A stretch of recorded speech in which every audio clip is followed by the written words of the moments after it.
I'm disrespecting the opportunity of having a human experience by not acting on my capacity to manifest something from a thought realm, from an imagination realm into our 3D reality. We didn't want to do covers as a band. We didn't want to be a cover band because we knew a lot of these YouTubers and millions of views on all their covers. Then they release an original song and no one cares. It's awesome when you're listening to the demo in the car for the first time. Okay. And you just have it on repeat and you turn it loud as hell. What makes a song a good song? I don't know. There's songs that I think are dog shit that people fucking love. Did you ever have any doubt in yourself at a point to like stop creating, to stop pursuing music? Totally. All of last year, I lived off of essentially a song about milk. That's dope. Dude, I wish I understood Spanish because your songs are really, they sound really nice, but I don't know what you're saying. Yeah, no, sometimes I don't really know what I'm saying either, but yeah, maybe it's something you should learn. Yeah, you know? I took 3 years of Spanish and I still don't know anything. In what, high school? High school? Yeah, no, you're not gonna learn anything, bro. I took a year of French. I know how to say je m'appelle. Yeah, I kind of regret it. There's a few subjects like in school that you look back on, you're like, fuck, I wish I paid attention to this at this time because it would be applicable. You should have stayed in school a little longer, actually. Yeah. To like make it like count. Yeah. Because like right now, like business wise, like accounting and all that jazz, I was just like, dang, I wish I paid more attention in my stats class. Yeah, I wish they had taught me about like how to handle credit card debt or, you know, like file for taxes and stuff. Or, why don't you think they teach us that? Because they're not raising us. I love conspiracies, right? Sure. But I think that like the school system was developed, I think, by Henry Ford. Okay. And he was big money behind it. And it was because he needed more people to work the factories.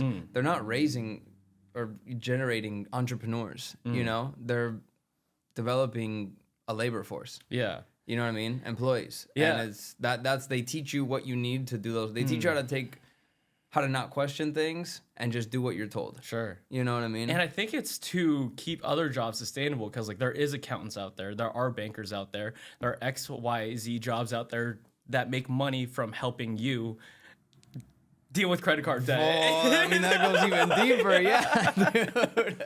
Man, if everybody could file their own taxes, there's no TurboTax, there's no CPA offices. Yeah, and they make a lot of money, dude. The CPA offices. Yeah, hell yeah. I know my dad's CPA makes a lot of money. Yeah. Before we continue this week's conversation, I just wanted to take a quick moment and talk to you about our friends at MUDWTR. Their original blend is a coffee alternative made of 100% organic cacao, masala chai, turmeric, lion's mane, reishi, and cordyceps to give you natural energy and focus without the jitters or crash. When I know I'm gonna have a long day ahead of me, I mix the MUDWTR original blend with some whole milk and a couple drops of honey to elevate my day. In my opinion, it's more flavorful than a chai latte and is better fuel for my body. To elevate your day and get the benefits of coffee without the jitters or crash, click the link below to receive 20% off. And back to the show. I told Taylor, I was like, I'm gonna get along with Matt because she was like, yeah, he's talking about the phone radiation, like we'll fuck up your sperm count for having kids. And I was like, yeah, I just read that shit the other day. Bro. There's a lot of things that will mess up your... We're talking about just having your phone in your front pocket, guys, for you fellas out there. Yeah, just don't do that. You're Put it not in your doing back anything pocket. else with the phone, just having it in your pocket. It'll definitely mess with your testes. But so will, like, polyester boxers. Yeah, I just started getting into the cotton ones again, bro. Yeah. They feel better. Like, when I sleep... Like, cotton is the move. Yeah. Like, you can tell a difference now. After I read it, it could be just in my head. When I throw on a pair of polyesters, you just inflate. I was just like, this kind of hurts, bro. Like, when I go to bed now with my white, or like the cotton, like Calvins and stuff, I was like, this is it. This is it. It is definitely the vibe. I do believe, like... I don't know. In the Bible, it talks about like certain fabrics that you're not supposed to wear or mix or whatever. Okay. I always thought that was just like some, woo-woo. whatever. Like whatever. Yeah. But there's like a lot of science now about how like every fabric has its frequency, and so it affects your body's frequency. Like we're electrical beings, you know what I mean? And so polyester, and this is for example, backed by science. No, too. it's science. Yeah. Like I didn't believe it when I read it in a faith-based book. I believed it when I saw it in the science. Sure. You know what I mean? And so yeah, I'm definitely team cotton as much as possible. As much as possible. Yeah. You know, a pair of Calvins is, pack of 3 is like $50-$60. Oh, it is. I didn't think about that. Maybe they're just like, oh, we know what's going on. But like Calvin's got into polyesters for a little bit too. Yeah. And I think they still do. Yeah, well, it's like this whole like compression shorts. Yeah. It makes you feel more athletic or whatever, but I mean, sweat for sure. Yeah. Like you won't chafe and shit. Yeah. I'm into these like ultra marathon races now. Like a lot of trainers at the gym that I work at are training for like this 100-mile race this weekend. And sounds fun. It's so fun, bro. So fun. They're actually ecstatic about it. But they wear this like compression shorts and they use this thing called squirrel butter just to like lube everything up. And I was like, bro, it sounds suffocating. But so like you wouldn't self lubricate just by sweating? No, because especially like you still chafe because like the salt, in my opinion, like it's a little like sticky. It gets grimy. A friction of sorts. Yeah, we don't like that. No. I don't like that in any situation. I don't want to feel any friction. Oh, that's crazy. Dude, I was looking at some stuff prepping for the pod, and I admire the early days of your hustle, bro. Like you and your boys with what was the band, Los Five? Mm-hmm. Like just setting up on street corners and shit behind. Oh wow, you really went back. Yeah, behind like Selena Gomez's concert and like One Direction and shit, bro. Yeah, like, we did. What inspired you to do that? Like that's super impressive. It takes a lot of balls and guts. Yeah, I mean this was like the time of like YouTubers being like covers on YouTube, right? Okay. And that was a big thing back then. Huge, bro. People were making stupid money just putting up a cover a week. And I loved watching those covers too, because I played guitar, a little bit of piano. Okay. And I was like, damn, like I kind of liked a lot of the covers better than some of the originals. Yeah. Yeah, I personally never got into it, but the singer of the band was super into it.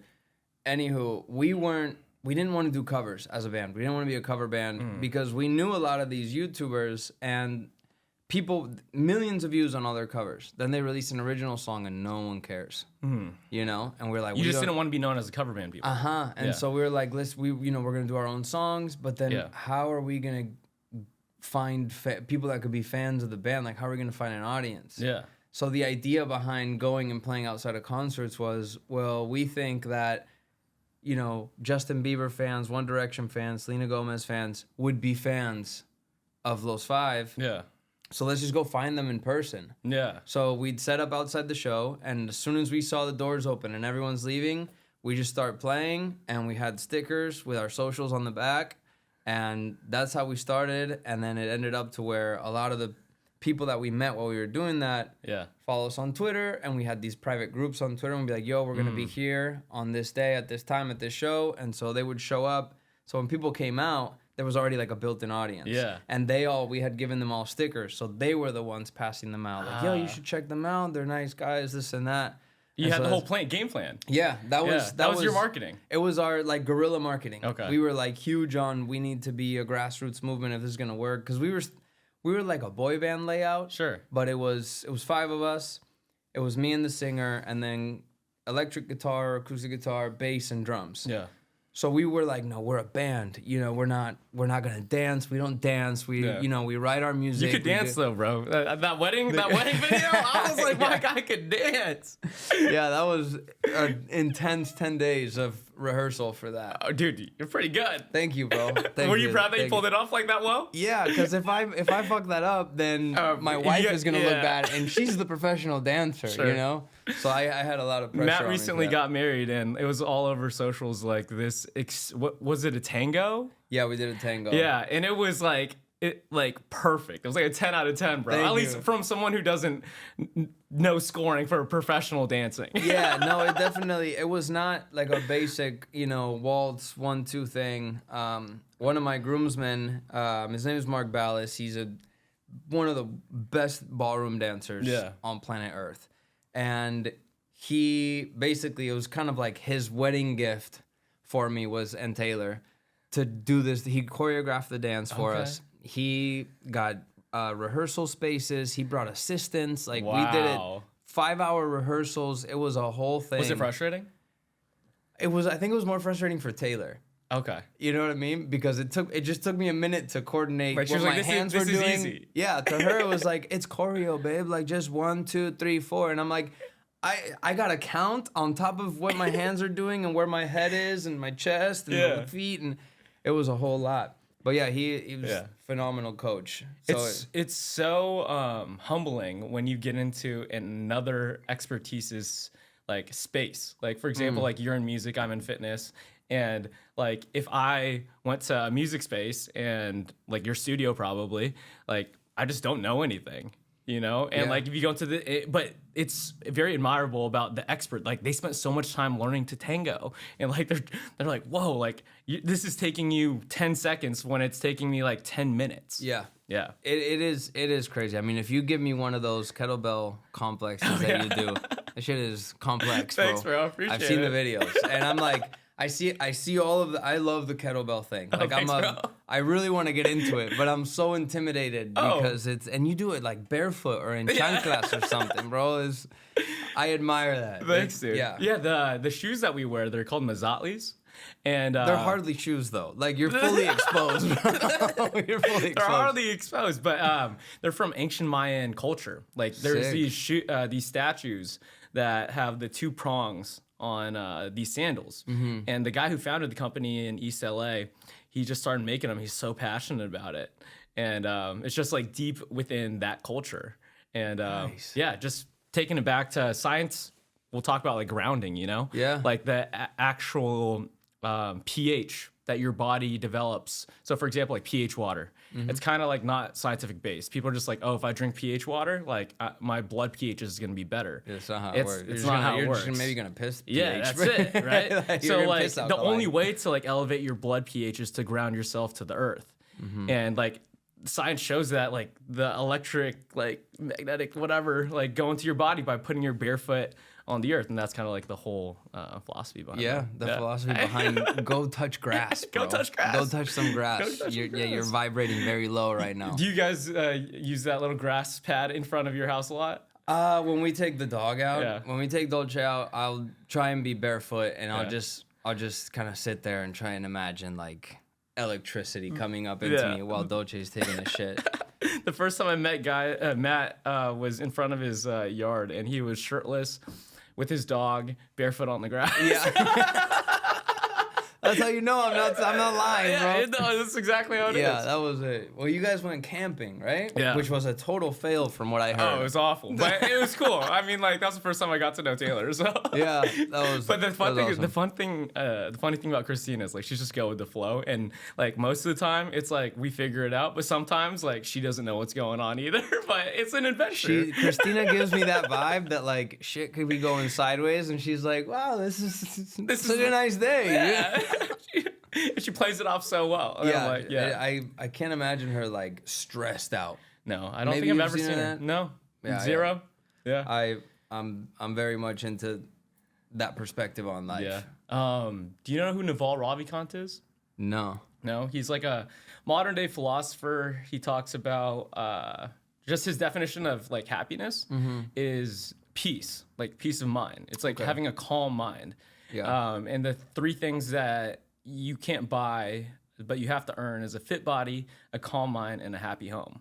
I love that. And yeah, dude, like just having no drama in your life is, at least for me, it's the best thing that I've earned. You know, because you have to work on it. Yeah, there's nothing like getting a good night's sleep. Like being able to just lay down and just go to sleep. Do you have sleep problems at all? No, I mean, I don't like going to sleep because I feel like I'm missing out. Like I get FOMO of being awake. Yeah, like when I'm asleep. It also depends on what's happening in my life, because sometimes, like lately, for example, I don't want to go to sleep because there's so much happening. But then like as soon as I'm in bed, I'm like, I just want to wake up already. Yeah. You know, because see what's gonna happen tomorrow kind of thing. That's a good place to be though. Yeah, it's awesome. Yeah. But Taylor hates it because she's like, no, we're going to bed right now, lights out, and I'll just lay in bed just with my eyes closed for an hour. And Nothing's my brain happening. is The going, brain's like, yeah, I need to be just doing something. I'm dreaming. I'm like, I'm super excited. Yeah. I'm praying. I'm visualizing. I'm Sure. doing all this stuff. But it is so peaceful. And that's something to full circle on how that started. That's something my mom instilled in me since I was a little kid. Like, What? there is nothing that is worth not being able to lay down and sleep in peace at night. Yeah. You know what I mean? So many people have a problem with that. They're like, they'll stay up all night because their mind's racing based on like their XYZ problems. Yeah. You know? Yeah, I think it could be one of two things, and I could be also totally wrong. But it's like you're either living your waking life not genuinely with who you are. Sure. It's not aligning, and so there's conflict inside. Or you're being so genuine that you're not being empathetic to the world outside of you, and so there's conflict outside of you. Outside, yeah. You know what I mean? Sure. So it's the balance of it all is gonna let you sleep at night. 100%. Yeah, but what do I know? I mean, Well, you know it because it's worked for you. Like, you can speak confidently about it because it's worked for you. Are you a lover of making cocktails or work as a career or part-time bartender? If so, mix like a pro with A Bar Above. A Bar Above has the best mixing tools on the market, from shakers and strainers to mallets and ice picks. A Bar Above has you covered with all your cocktail needs. Use code BILTZ, BILTZ, for 10% off any order. The thing that I hate about some fitness people is they'll explain like this type of fitness, like, oh, like this is how you get a bigger butt and like you got butt implants. Like, you know what I'm saying? I feel like I see a lot of that. I've told my algorithm like not interested, in the giant ass, but I definitely can see that. A lot of trainers that I'm like, I don't know, man. I mean, I also see a lot of guys just like, yeah, I'm natty and just big 22-inch arms and. Also, like the definition of fitness too. Like I went on this hike probably a month ago, and I ran into some trainers out there, and they're like jacked, but they're going up this mountain. They're heaving, and me and are on the verge of a heart attack. And they look aesthetically pleasing to what most of LA would say is attractive. Yeah, for the fitness person. They're fit for social media. Sure, kind of thing. but like we're past them in the mountains within a second, and then it's just so funny. Like, what is fitness? You have to define whatever you're trying to become, you know? Yeah, because somebody might take you into the ocean and be like, all right, look, we're going to dive down to that coral reef, but I only got snorkel gear for you. Oh, yeah. Thank you. You're welcome. And they might think, this guy's not fit. His lung capacity is trash. You know what I mean? 100%. So, yeah, it's, I don't know. It very, very much so depends on what you need your fitness for. 100%. If you need to be able to look good, that guy's super fit. Sure. If you got to lift up a car because there's somebody underneath it, you might not look aesthetic, but you're lifting that car. Dude, the strong men out here are wild. Have you met like a strong man? Yeah. What is it like? They're very big. Whoa. Yeah, like a lot of them are fat, like really fat. Yeah. Yeah. That's kind of expected. Yeah, and they usually look like gorillas in the most romantic way. I mean, they have hair all over their body. I'm just like, you are not, like, you're That's just hot. part human. Like, no way you're fully human, bro. Yeah. Like, who grows that much hair from, like, their, like, under forearm, you know? That's interesting. Yeah, I'll probably mix that down, or this whole thing is going downhill. Bro, so how did you start the marketing for everything? Because the social media was around, and you just decided to do this like on the streets, like passing out flyers, setting up concerts. Like, you got arrested for doing that, right? Yeah. Like, what's up? Yeah, we got arrested at the Rose Bowl. But I'll get to that. We really believed, and this was like kind of romanticizing the whole like, we're a band, we're artists, and you know, we don't want to sing other artists' songs, and so we wanted to do everything old school. Okay. You know, we wanted to do it in person. Like, how are we gonna make like a lifelong supporter have an actual relationship with them? Yeah. You know, to where I know their life, they know my life, and we're gonna do that. So we didn't really put any energy in social media. Yeah. It was all in real life. And the idea was guerrilla marketing, old school stuff, do a radio What inspired tour. you to do that? The Beatles. The Beatles? Okay. Yeah, the Beatles, and just... Did the Beatles do it similarly? So they played at a club in... wow, Beatle fans are going to kill me. They played at a club, some underground club at the Tavern. Okay. I think it's called Tavern or Cavern. Sorry. For years, and they were kind of like, hometown hot shit. So they started kind of touring and everything, and that's just how it was before. You played shows to get fans. You know what I mean? You didn't do trends. Like, what even is that? Yeah. You know what I'm saying? Like, go back 20 years. Not even that long ago. Yeah. That's a blink of the eye. A trend, Yeah. Clothes. It's not like we're doing this dance. Yeah. You know what I'm saying? How do you feel about all that? I think it's just I think now it's like I'm done romanticizing the, I wish it's like how it used to be. Like, sure. It's not going to go back that way. And it's never going to be, unless there's a generation that comes along and is like, social media is for old people. Okay. I don't fuck with social media. Like, if Gen whatever, the next one after Alpha, they might totally reject social media. It's like, why do you want to know what people are doing? That's so think weird. that's like my grandparents unlikely, are on though. Instagram. Like my mom has 1 million followers on TikTok. Like, that's cringe. Like how we feel about Facebook. Facebook's for old people. I never thought about that. I'm praying that this generation comes along. Yeah. To where they just reject it, because I'd love to see. Well, then how are that generation's artists gonna happen? What's that generation's art gonna look like? Yeah. What are their lifestyles gonna be like? Are we gonna go back to being in real life?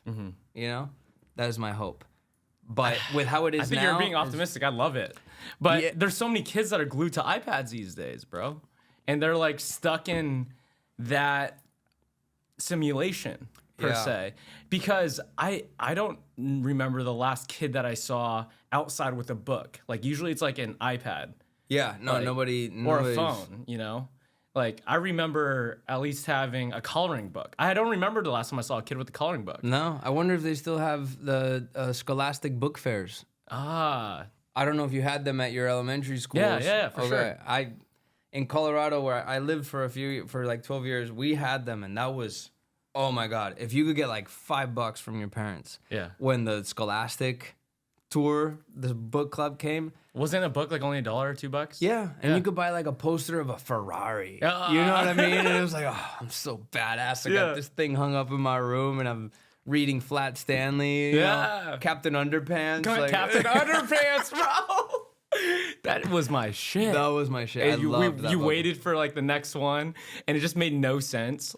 There was this one story that I remember from Captain Underpants where it was the ketchup packets to put it underneath the toilet like things, and then you sit down and yeah, and I was like, dang. Something in the depth of my memory, it remembers that.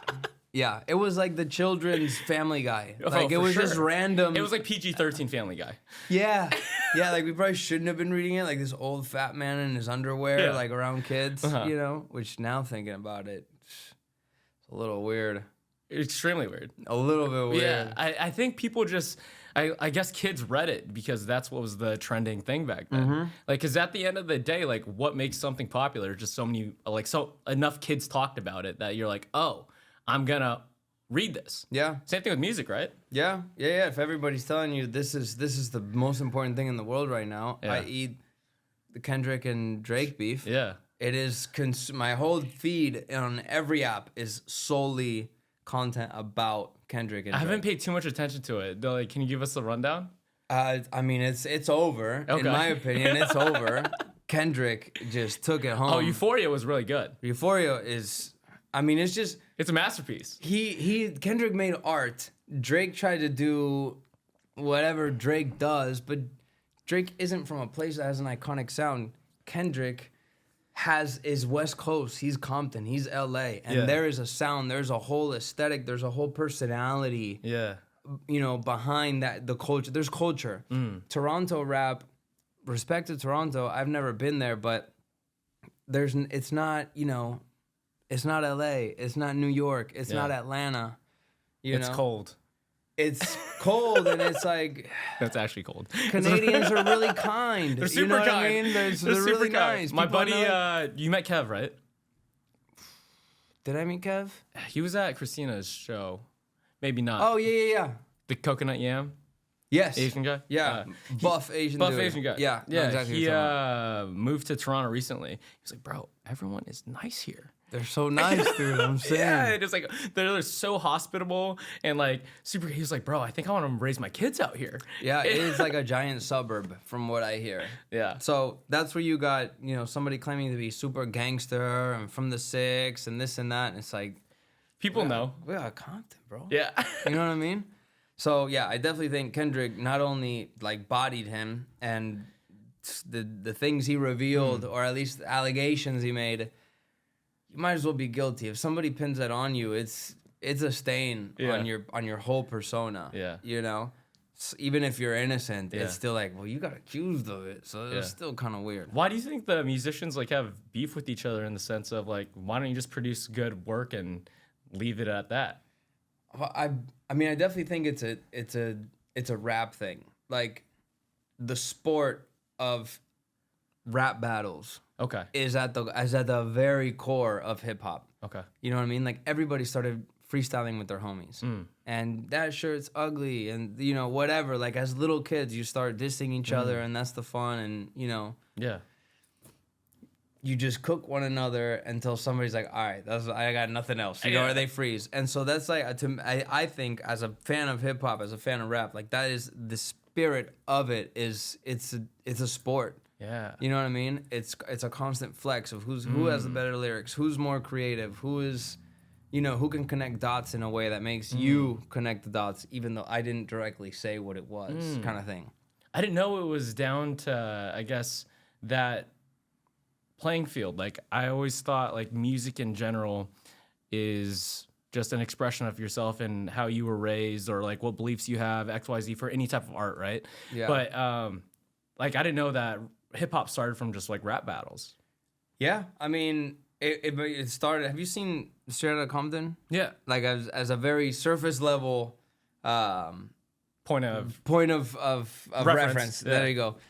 It started literally as like these rappers. They were almost like reporters for the culture. Sure. They were just telling you what they saw when they stepped outside. Yeah. You know what I mean? And I think in some way, shape, or form, that's what artists, painters, writers, poets, musicians, singers, that's what they do. If it's not fiction, if they're not telling you some fantasy story, they're just communicating like what's happening in that moment in culture. Yeah. And that's the value. That's that's other people's entertainment. Like, that's their news. Like, they want it from that person's perspective. Right. Yeah. Exactly. Because they're actually in the shits, There's I don't know, ancient Roman or Greek saying that it's like, show me the music of a civilization and I'll show you the quality of it.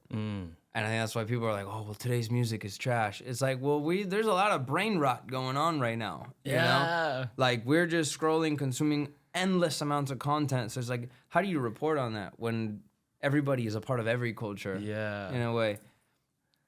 I don't know. I've been thinking about this concept a lot of the biggest or the greatest asset that you have is your attention, not your time. It's like where you pay your attention. Like, imagine your attention is like your bank, right? And like, I pay it to my work. I pay it to 1 hour a day on Instagram. I pay it to like keeping my house clean. Like, I pay it to these people, and like, you only have so many attention points. And like, oh, is your attention worth going to this event? Is it worth spending time on Twitter? Is it XYZ? And so like, being careful where you pay that attention is like super important, especially today where consumerism with all this content, it's like, what do I pay attention to? There's so much to pay attention to. You get to decide, Yeah. Yeah, and a lot of people, I think, don't realize. There's many days that pass that I don't realize that I'm just paying my attention to things that don't bring value, deserve it. That bring me zero value, you know? But that makes a lot of sense because nowadays, or at least for me, like, I can sell somebody you know, which I haven't done, but I could, I guess, if I wanted to, sell somebody a post on my story. Mm-hmm. I'm not selling them my time. I'm selling them your attention. Yeah. That is... Because you have this amount of following that people look at, and that is worth something to somebody. Yeah. Yeah. Exactly. 100%. Exactly. So that's deep. Yeah. Nice, dude. Thanks, dude. Good stuff. Deep thinker, bro. Bro, so how did you get into, I guess, music in general? Because, like, I was looking back, like, you came to LA to pursue acting, right? Yeah. Yeah. Yeah. So I was playing soccer in college in Colorado, and I signed up for a theater class, which I was like, easy A, and I ended up falling in love with theater. What did you love about it? Just, I felt like I was able to be fully myself, even when I'm pretending to be somebody else. Like, pretending to be somebody else was allowing me to be fully myself, more myself, because I didn't have to have this ego up where I'm like, I'm fucking cool, and, you know, I'm an athlete, and I'm this, and I have the parties, and this and that. Sure. It was like, I could play a nerd, and it was like, I was more myself being someone else than what I was in my day-to-day life. Yeah. You know what I mean? I had kind of an identity crisis. I feel like everyone from like young 8 to 20. I feel like everyone at that age does, though, especially men. Yeah.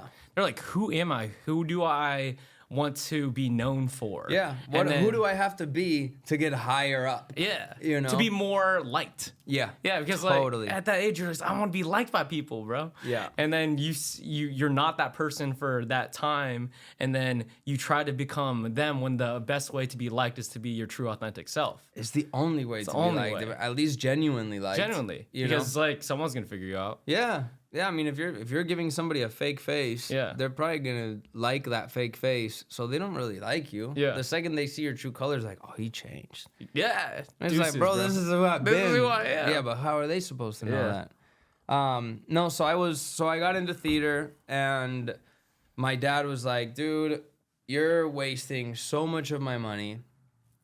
Brad Pitt is not gonna come out of Greeley, Colorado, you know? Yeah. You need to drop out. College. Yeah. You need to drop out and like move to LA. If you really want to do, and my parents are immigrants, so Argentina, right? Yeah. So my parents are very much like, they had a dream, they dropped everything and risked everything to pursue it. They gave it their entire lives. What was their dream? The American dream. Yeah. Which is come here, be your own boss, make a ton of money, have time, you know, be able to have time to raise your family, have nice things, be calm, not live in a place where tomorrow somebody could rob you of everything. Sure. You know, or the economy could just fall. Yeah, and so that's what they came here for. And my dad has always wanted to be an entrepreneur. And that's exactly what he did. And he's done really well. He's done really bad. He's done really well again. Like, the guy has done laps around the American dream. Had it, lost it, lost it, you know. So they were huge on, if this is what you really love. If this is your dream. Because my whole life they took, you have to be on stage. You have to be on some sort of on TV, like, you know, whatever. Because I would do these shows for my family, and I'd organize during, you know, birthdays or whatever with my cousins. We'd organize shows and dance tango or do a magic show or a comedy skit or whatever. And so when I was like, yo, I love theater, they were like, duh, like, we've been telling you your whole life that this is what you're supposed to do. So they were like, just drop out, move back home. There's a room in the basement. Just work until you have enough money and like move to LA. Yeah. So that's exactly what I did. What was your job? I worked at Steve Madden. Okay. I was a stock boy. Ended up being a manager. Let's go. At me. Come on. Managing shoes. Yeah, boy. What's shoe size? Let me see those feet. Just kidding. You cut that out. Yo, feet are big now, bro. Yeah, apparently people like their feet, dude. This is a big market. It's a big market. I get DMs asking for pictures of my feet and socks, and even pictures of my feet and shoes, and I'm like, bro, just like go on my page. It's out there touching grass, bro. Yeah, with Dolce on my lap. Yeah, seriously. Yeah, no. So go ahead. I did that. I worked at Zoomies. Okay. I worked at PacSun. I was telling you earlier. I big fashion guy. Yeah, I guess so. I worked at Abercrombie and Fitch at the mall. I would stand outside, but it was Abercrombie Kids. Oh, Because I've always had a baby face. So imagine like I was 16, 17, 18 Mustache years is old. doing well, bro. I like it. Thank you, dude. I'm working hard on it. I am not. I get nothing. It's just this and a little bit of here that I should shave before coming.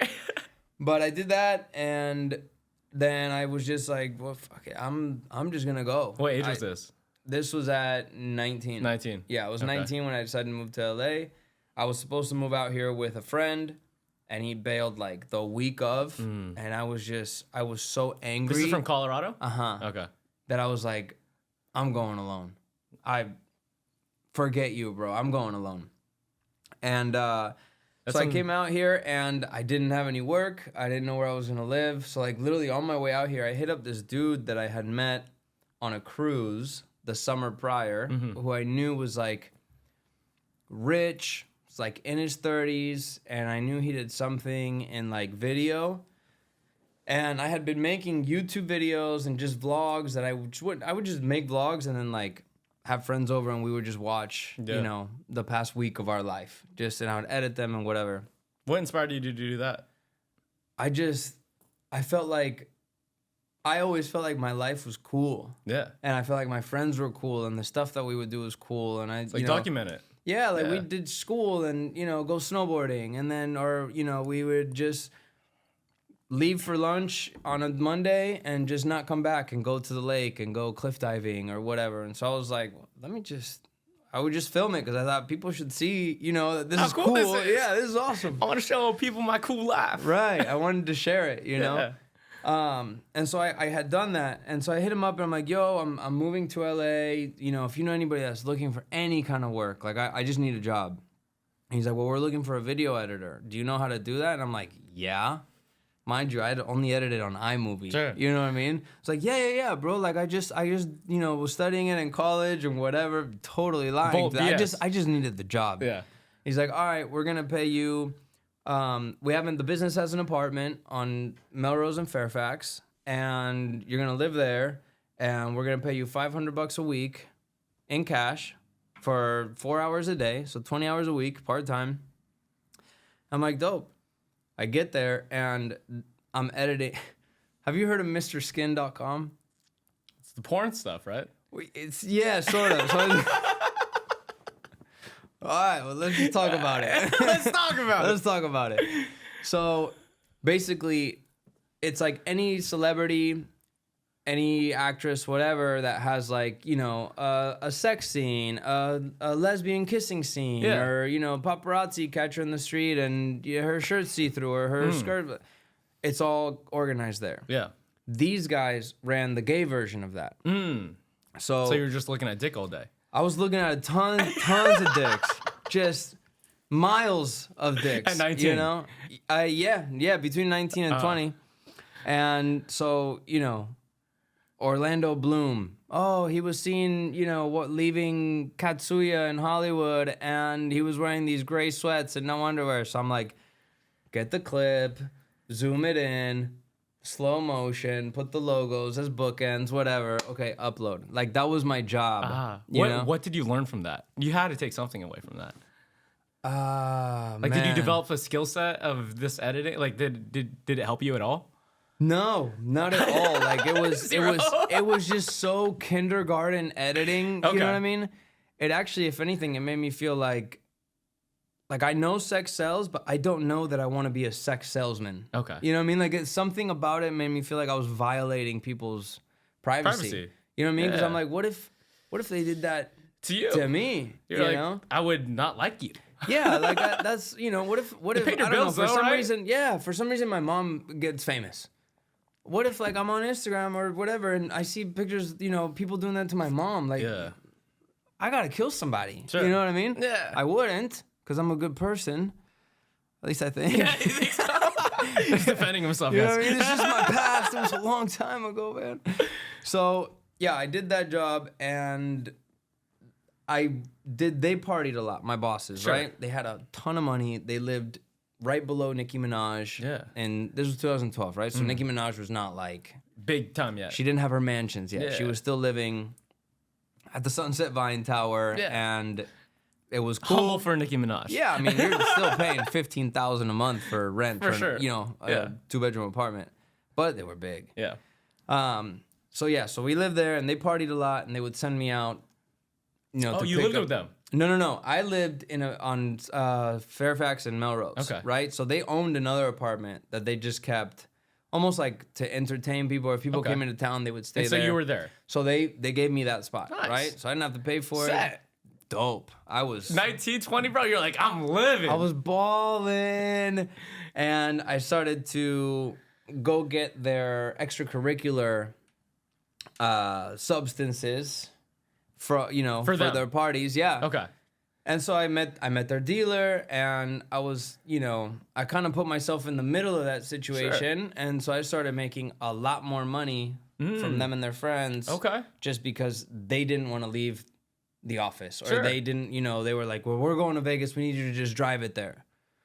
So I'm going with, a backpack. Like, I could have done a lot. Were you scared at all? Were you like, I'm young, I'm gonna do this shit? I just felt, I don't know, it was very naive. Because I didn't really think I was doing anything wrong. I was like, I'm not doing them. Yeah. So, and then I did start doing them, and that's when shit kind of went. Hit the fan. It hit the fan totally, because I was 3 months in. I'm like, what am I doing here? Whatever. Yeah. This kind of, I guess this is what a podcast is for. It's for the long version of the stories. Give me the long story. So, yeah, I had one experience in Vegas where I didn't sleep for like 4 or 5 days, didn't eat, no water. It was just partying. Yeah. And this is kind of where it ended that phase of my life. And I remember it being like 6 a.m. and I look in the mirror, and I'm at the MGM, and I look in the mirror, and my eyes are just this big, and I'm fully hallucinating. I can't feel my body, but everything feels like I can feel every hair on my body, like the weirdest shit. And I start to freak out because I don't remember what I took or what I did or how long it's been, what day is it, So I sit on the bed, and I just look up, and I see like the Grim Reaper come through the green slit between the curtains, You in the hotel room? Yeah. Okay. And I see the Grim Reaper come through, and it was so real. Like, I could see the fabric of the clothes, the cloak. And I freak out, and I'm like, oh my God, my mom's gonna fucking die if I die in a hotel room in Vegas, like of an overdose. Like, what is this? And I'm just freaking out, and I just pass out. And I feel like God pulls me out of my body and like shows me the whole of creation and goes, you have one more chance, and puts me back in, Yeah. Missed my flight, everything back home. So from then I was like, I totally lost my way, because I wanted to live like I was like this rich celebrity, like, financially free, when in reality, you didn't do the work to earn that lifestyle. I didn't earn it at all. So there's something in my head that's telling me this ain't yours. Yeah. You didn't pay for this hotel. You didn't buy these drugs. You didn't do this. That Lexus that you're driving is not yours, So there was like this guilt thing attached, and it was like, I need to like re-ground. And so touch some grass. I need to touch some grass. Also, like around that time, those two dudes offered me like a dumb amount of money to start a new website where I would be the face of it. Mind you, at 19, 20, I looked like I was 14 or 15. Sure. You didn't have the mustache yet. Not even close. I don't even think I had armpit hair. Yeah. You know what I mean? Yeah. And basically on the website, it would be me with like bodybuilders, and they would just be doing whatever, they do. Mm-hmm.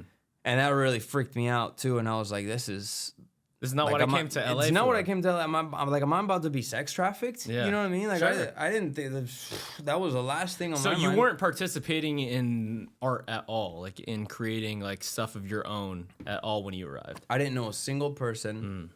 I was just trying to make money, and I didn't have... Survive. Yeah, I was just trying to survive, and I was surviving, financially thriving, but like on the inside I was rotting. Yeah. Just because I was just surrounded by rot, And I say that in the sense of like people abusing drugs, people abusing money, people abusing themselves, like it was not healthy. So when I came home from Vegas, I just packed my shit, put it in my car, and I was like, I'm just gonna live in my car. Because I literally had $400 and I knew that that's how much it would cost in gas to get back to Colorado. Oh, But to go I home. To go home and call it quits and be like, LA chewed me up and spit me out. Excuse me. So I basically, I didn't have it in me. I still had some ego. This is really good. I'll give you a bottle on the way out. The bitters are fire. I couldn't. I was like, if I go back, I told everyone, I'm going to go to LA and I'm going to make it, you know? It's like, I can't go back. It's been a few months. Like, all this happened so fast. So I was like, I'll sleep in my car. And on the way to Venice, because I knew they had showers and whatever, I get a call from... Wow. Literally, bro, I'm saying. Venice got some good public showers. It's like decent enough. When you got nowhere else, Yeah. it's a 5-star hotel, bro. Yeah. So I'm on my way out there, and I get a call from a dude that I knew in California, in Colorado, and he's like, yo, I moved to LA, me and my brother are having a party tonight, why don't you come by? Dope. I was like, all right, we'll go party, I'll crash there, figure it all out tomorrow. Yeah. I never left, and that's why I started Los Five with, was with the dude who called me. Wow. Yeah, so that was how I got into music, right? We start the band. We're playing on Hollywood Boulevard for tourists, whatever. We're playing at the Lowe's Hotel on Hollywood and Highland in the lobby on Fridays. I know exactly where that's at. Yeah. And there's this dude comes up. He's like, yo, I'm a music manager. And I'll never forget this line. I can get you guys to where you want to be. And I was like, this motherfucker. Okay. So we call him up and like, I don't know, 2 weeks later, we meet with him and his brother. And we play acoustic for them. Yeah. Spanish? It was Spanglish. At the time, I was like not really into writing in Spanish. I wanted to do it all in English. I feel like that's now it's my first language. Sure. You know? Primary language. Yeah, pretty much. And so basically maybe a month after meeting him, he gets us a meeting with Ron Fair at Capitol Records. Sick. At Virgin under Capitol. How'd that feel?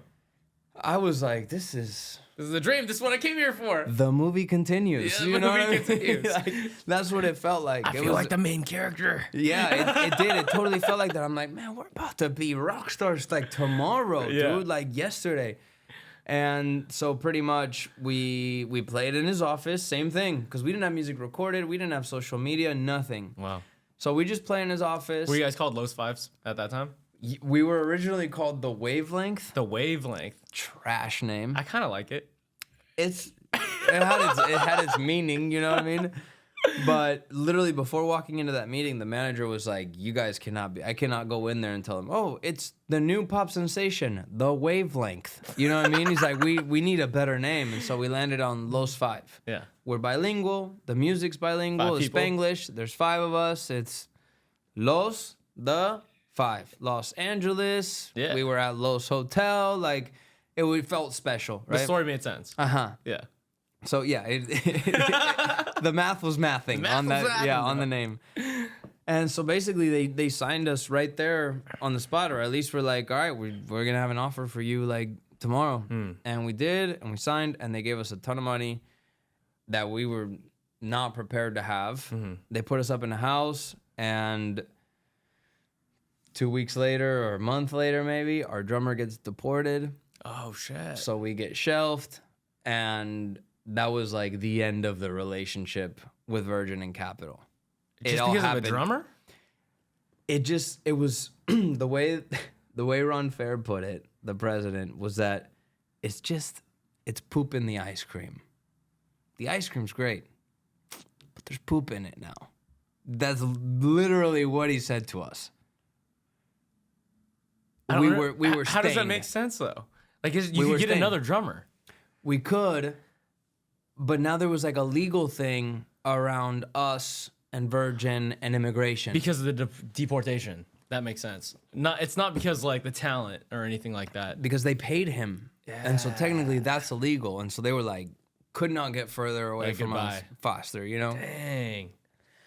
So it's like you got this big surge of like optimism and like we're doing the thing, and then you're like, psych. Psych. Yeah, and so it felt like when he left, it felt like he died.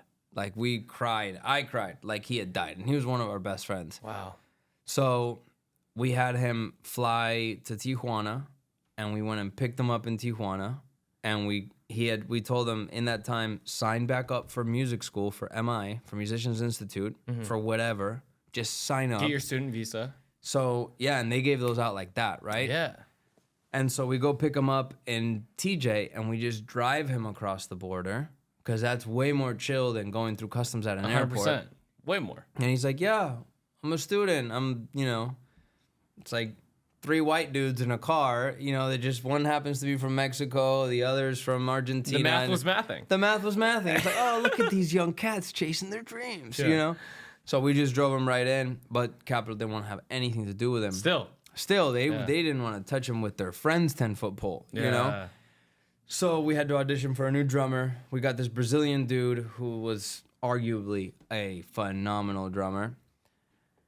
But we still got dropped because they shut down Virgin.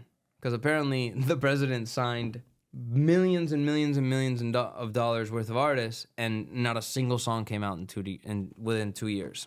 So they fired him. These artists weren't doing well. Some of them were, but no, there had been no release. Like Bastille. Yeah. They signed him, But Ron Fair, God bless him, he wanted to like executive produce every single album. And you don't have the capacity. You don't have the capacity to. No one does. Yeah. Even a brilliant mind like him, So nothing came out. And so they just shut down the label, and we got dropped. But we had written like 60 songs in the time we were there, a ton. And because we had gone all around town, like we milked it. Oh no, we're at Capitol. Let's have a session. Producers, writers, everybody. We wrote with everybody. And there was a clause in the contract that said that if we were to be dropped, then we could use the masters to manipulate label interest. So you own the masters. Yeah, alongside with the producers and stuff, because they were never paid, right? Well, manipulate label interest is a pretty broad term. Yeah, what does that mean? Exactly. Exactly. So there's no clear-cut definition? I could go play them at a label. I'm manipulating label interest. I could put them on YouTube. Manipulating. I could release them officially. Manipulating label. I could take them to radio. I could tour them. I could put them in movies. It was basically like we just had full control of the masters. So we milked that big time. And we had all the money that they had given us. So we're like, all right. Let's do it. Let's be guerrilla. Let's rent a van. Let's go across the country. Let's hit every radio station. Let's do it. Is that what you guys did? That's exactly what we did. Man, what was that experience like? It was awesome. Like it was dope. I remember there was a span. It's like a 3-week span where we did 18 cities in 21 days. And we did 2 to 3 radio stations in every single city. Okay. And a lot of times this is when radio's like still popping. Yeah, it was. Spotify was like just kind of beginning. Yeah. It was mainly like YouTube, Snapchat, and radio. Yeah. Like that was what our focus was on fully. So we did that, and then we'd like hit the radio stations, and then we would play a show that night. And then next city. Radio stations, show that night. And so that's how we were trying to. Yeah. And how many people were at these shows? It started off, with a handful, and then it was 2 handfuls, and then suddenly it's like, oh, it's 100 people. Yeah. Oh, it's 200. Oh, we sold out the whiskey. Like, it was like that, we're playing House of Blues this time. Or what's that feeling like? I didn't believe it because we didn't have a hit song. So it's like we were getting a lot of fans, but I was like, we don't deserve to be here. Yeah. Like it was a big mind fuck for me. And what were you like headlining it? A lot of times we would play like, oh, this, it's a Wednesday. Oh, this bar has a stage in it. Sure. And they're gonna let us play, but they keep the bar. We keep the door, they keep the bar, or they keep the bar and the door, or whatever. We were like, we don't give a fuck. We're just playing. Yeah, we have this money from Capital that we're using to travel. Like, we need exposure.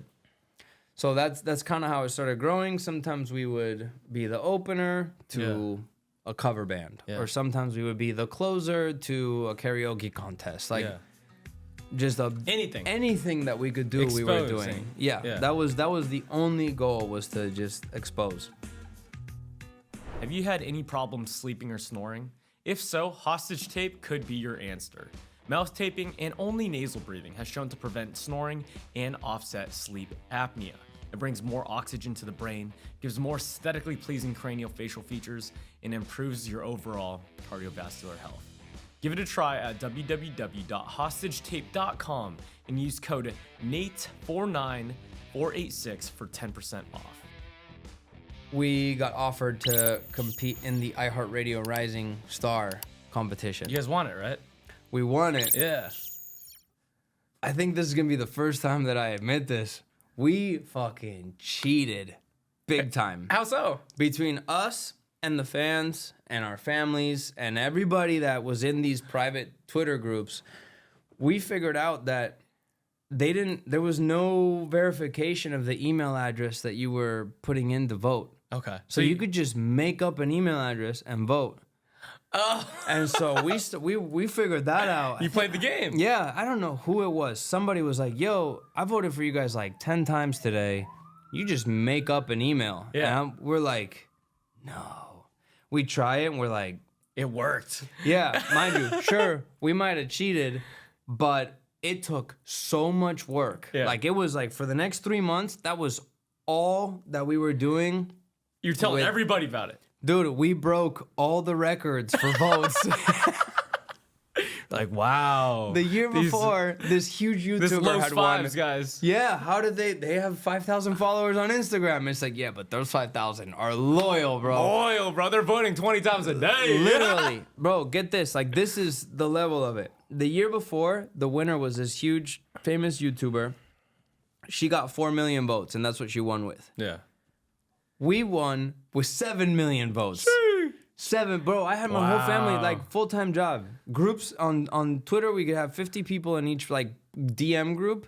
We had 10s and 20s and 30s of groups like that. Yeah. Of people that just met us in the street. And every day, well, don't forget to vote. Don't forget to vote. The Los 5 Rising Star, this and that. Because for us, it's like, all these acts, like, I don't know. How did you compel those people to do that? Because we had personal relationships. Yeah. You know what I mean? They're Back meaningful. to what I was saying, They're that deep. we had met all of them in person. Yeah. Like, we had spent minimum a couple minutes with every single one of those people. Yeah. And it was 5 of us in the band, plus our camera dude, who was also very charismatic and friendly, plus our manager, who loved to speak. And so it was just this force. And as we were meeting people were like, I really fuck with these guys. Like, they're genuine dudes, you know? Because that was our whole thing, was like, let's just be real about it. So yeah, everybody was like super on board, like, yeah, we're gonna win this. And everybody else is probably doing the same thing. No I one don't was. I think we were the only ones. I think you should say that everyone was doing it, because then it would be like, oh, it's fair and square. Yeah, I mean, if I'm gonna tell the truth though, I might as well tell it fully cooked. You know what I mean? I might as well just tell the full truth. I don't think anybody else did it. But we wanted it. Yeah. It took a lot of work. It wasn't like, oh yeah, I hacked the website and made us win, even though we were in last place. Yeah. Like, no, we were there every single day, you know, between a lot of people doing it. I mean, that's impressive whole too, operation. though. Being able to get that many people. For example, like, you're on the phone with anybody. They're like, oh, can you please leave a review after this phone call? Of course. A lot of people would not do it still. Right. So it still takes a lot of work to get the people to do it. Exactly. Try to get somebody. You work at Nordstrom's. I was there today. Try to get me to sign up for your credit card. Goodbye. You're going to have to be a killer salesperson. Killer. You know what I mean? Yeah. Do you want to sign up for that? No? Nope. Okay, thank you. Yeah, that's it. That's it. To be able to get someone to make an action on something that is inconvenient for them in their current day, it does take work. It takes a lot of work. What did winning that do for you guys? So we got to open the iHeartRadio Music Festival in Vegas. Sick. And that was supposed to be it. Yeah. That's what you won, right? And like a campaign with Macy's. So Macy's dresses you, and then you're on stage and you open the whole festival at the T-Mobile You guys Arena. were looking pretty. Yeah, I would say maybe borderline a little douchey. You know what I mean? Love to Macy's, but typical boy band. It wasn't Macy's. It was the shit we chose. Sure. You know what I mean? Okay. That was borderline douchey, but it was a long time ago. So that was what we were supposed to do. But our manager was he was a bulldog. The dude was a shark, and to his detriment in the end, and maybe we'll get to that. But we turned that show into, okay, we opened the festival. Okay, we opened the next day's festival. Wow. Outside in front of 30,000 people. Okay, we're going to do this one show at Jingle Ball. Okay, we're going to do Fiesta Latina Miami. Okay, we're going to do 4 Jingle Balls. Okay, we're doing Wango Tango. Okay, we're doing the Today Show, and we're going on Elvis Duran, and we're doing Despierta America in Miami, and we're doing Hoy in Mexico. We turned that into this huge theater of the mind of like, oh, we're everywhere. We're the next thing. But again, it didn't feel real because we didn't have a hit song to do it on. Yeah. It was just on us, just like guerrilla marketing, just doing the thing, wiggling through the industry. You know Yeah. what I mean? Like they cracked the window and we kicked the door down and we're just like, we're here, and we were totally independent. Yeah. And yeah, I mean, our manager was great at getting stuff, like how we did all that, which is insane that he was able to pull that off. But then again, he had a very strong personality. And so those same doors that he opened, he ended up shutting. Yeah. You know what I mean? Yeah. It's like if it wasn't his way, like you wouldn't get it at all. Yeah, pretty much. It was, yeah. And the dude would, I mean, we fought a ton. Like, it got really toxic. Yeah. You know what I mean? Because it was like... You lived in a house with everybody too, right? How do you know this? I did research, bro. That's crazy. Well, yeah. We all lived together. Yeah. We all lived together. I mean, we lived in that first house, just the band. Yeah. But then after that, we moved into this bigger house in Santa Clarita. And we had the pool and the hot tub, and it was on a hill. Yeah. And we were like, fuck yeah, we're balling. We weren't. We were all still driving Uber, you know, or working at our family's restaurants or whatever.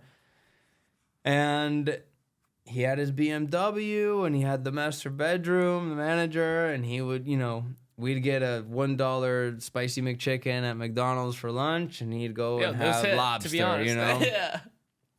So after a while, I started to get a little skeptical, and I was like, it's just not fucking happening, and years are passing, and I'm putting my 20s into this, and I got engaged while we were on tour, or like right before we went on tour, I got engaged, and so I was like, this isn't feeling tangible. Like, I started to think, like, on the business end of it, you have a manager who's taking 20% off the gross, and then you're dividing everything By 5 people equally. Even though only a few of us are writing the songs, you know? And only a few of us were speaking in interviews, and only a few of us were like really running socials. And so already wasn't enough to live. And then on top of that, we're paying for the manager's flights, the manager's hotels, the manager's food, all that stuff. I don't know what else we were paying for. Yeah, I don't know if we were covering all the rent and he was just taking his 20%. Sure. I don't know, right? But it just started to feel like this, as a business model, this doesn't seem profitable. The math was not mathing. The math was not mathing. It's like, how am I...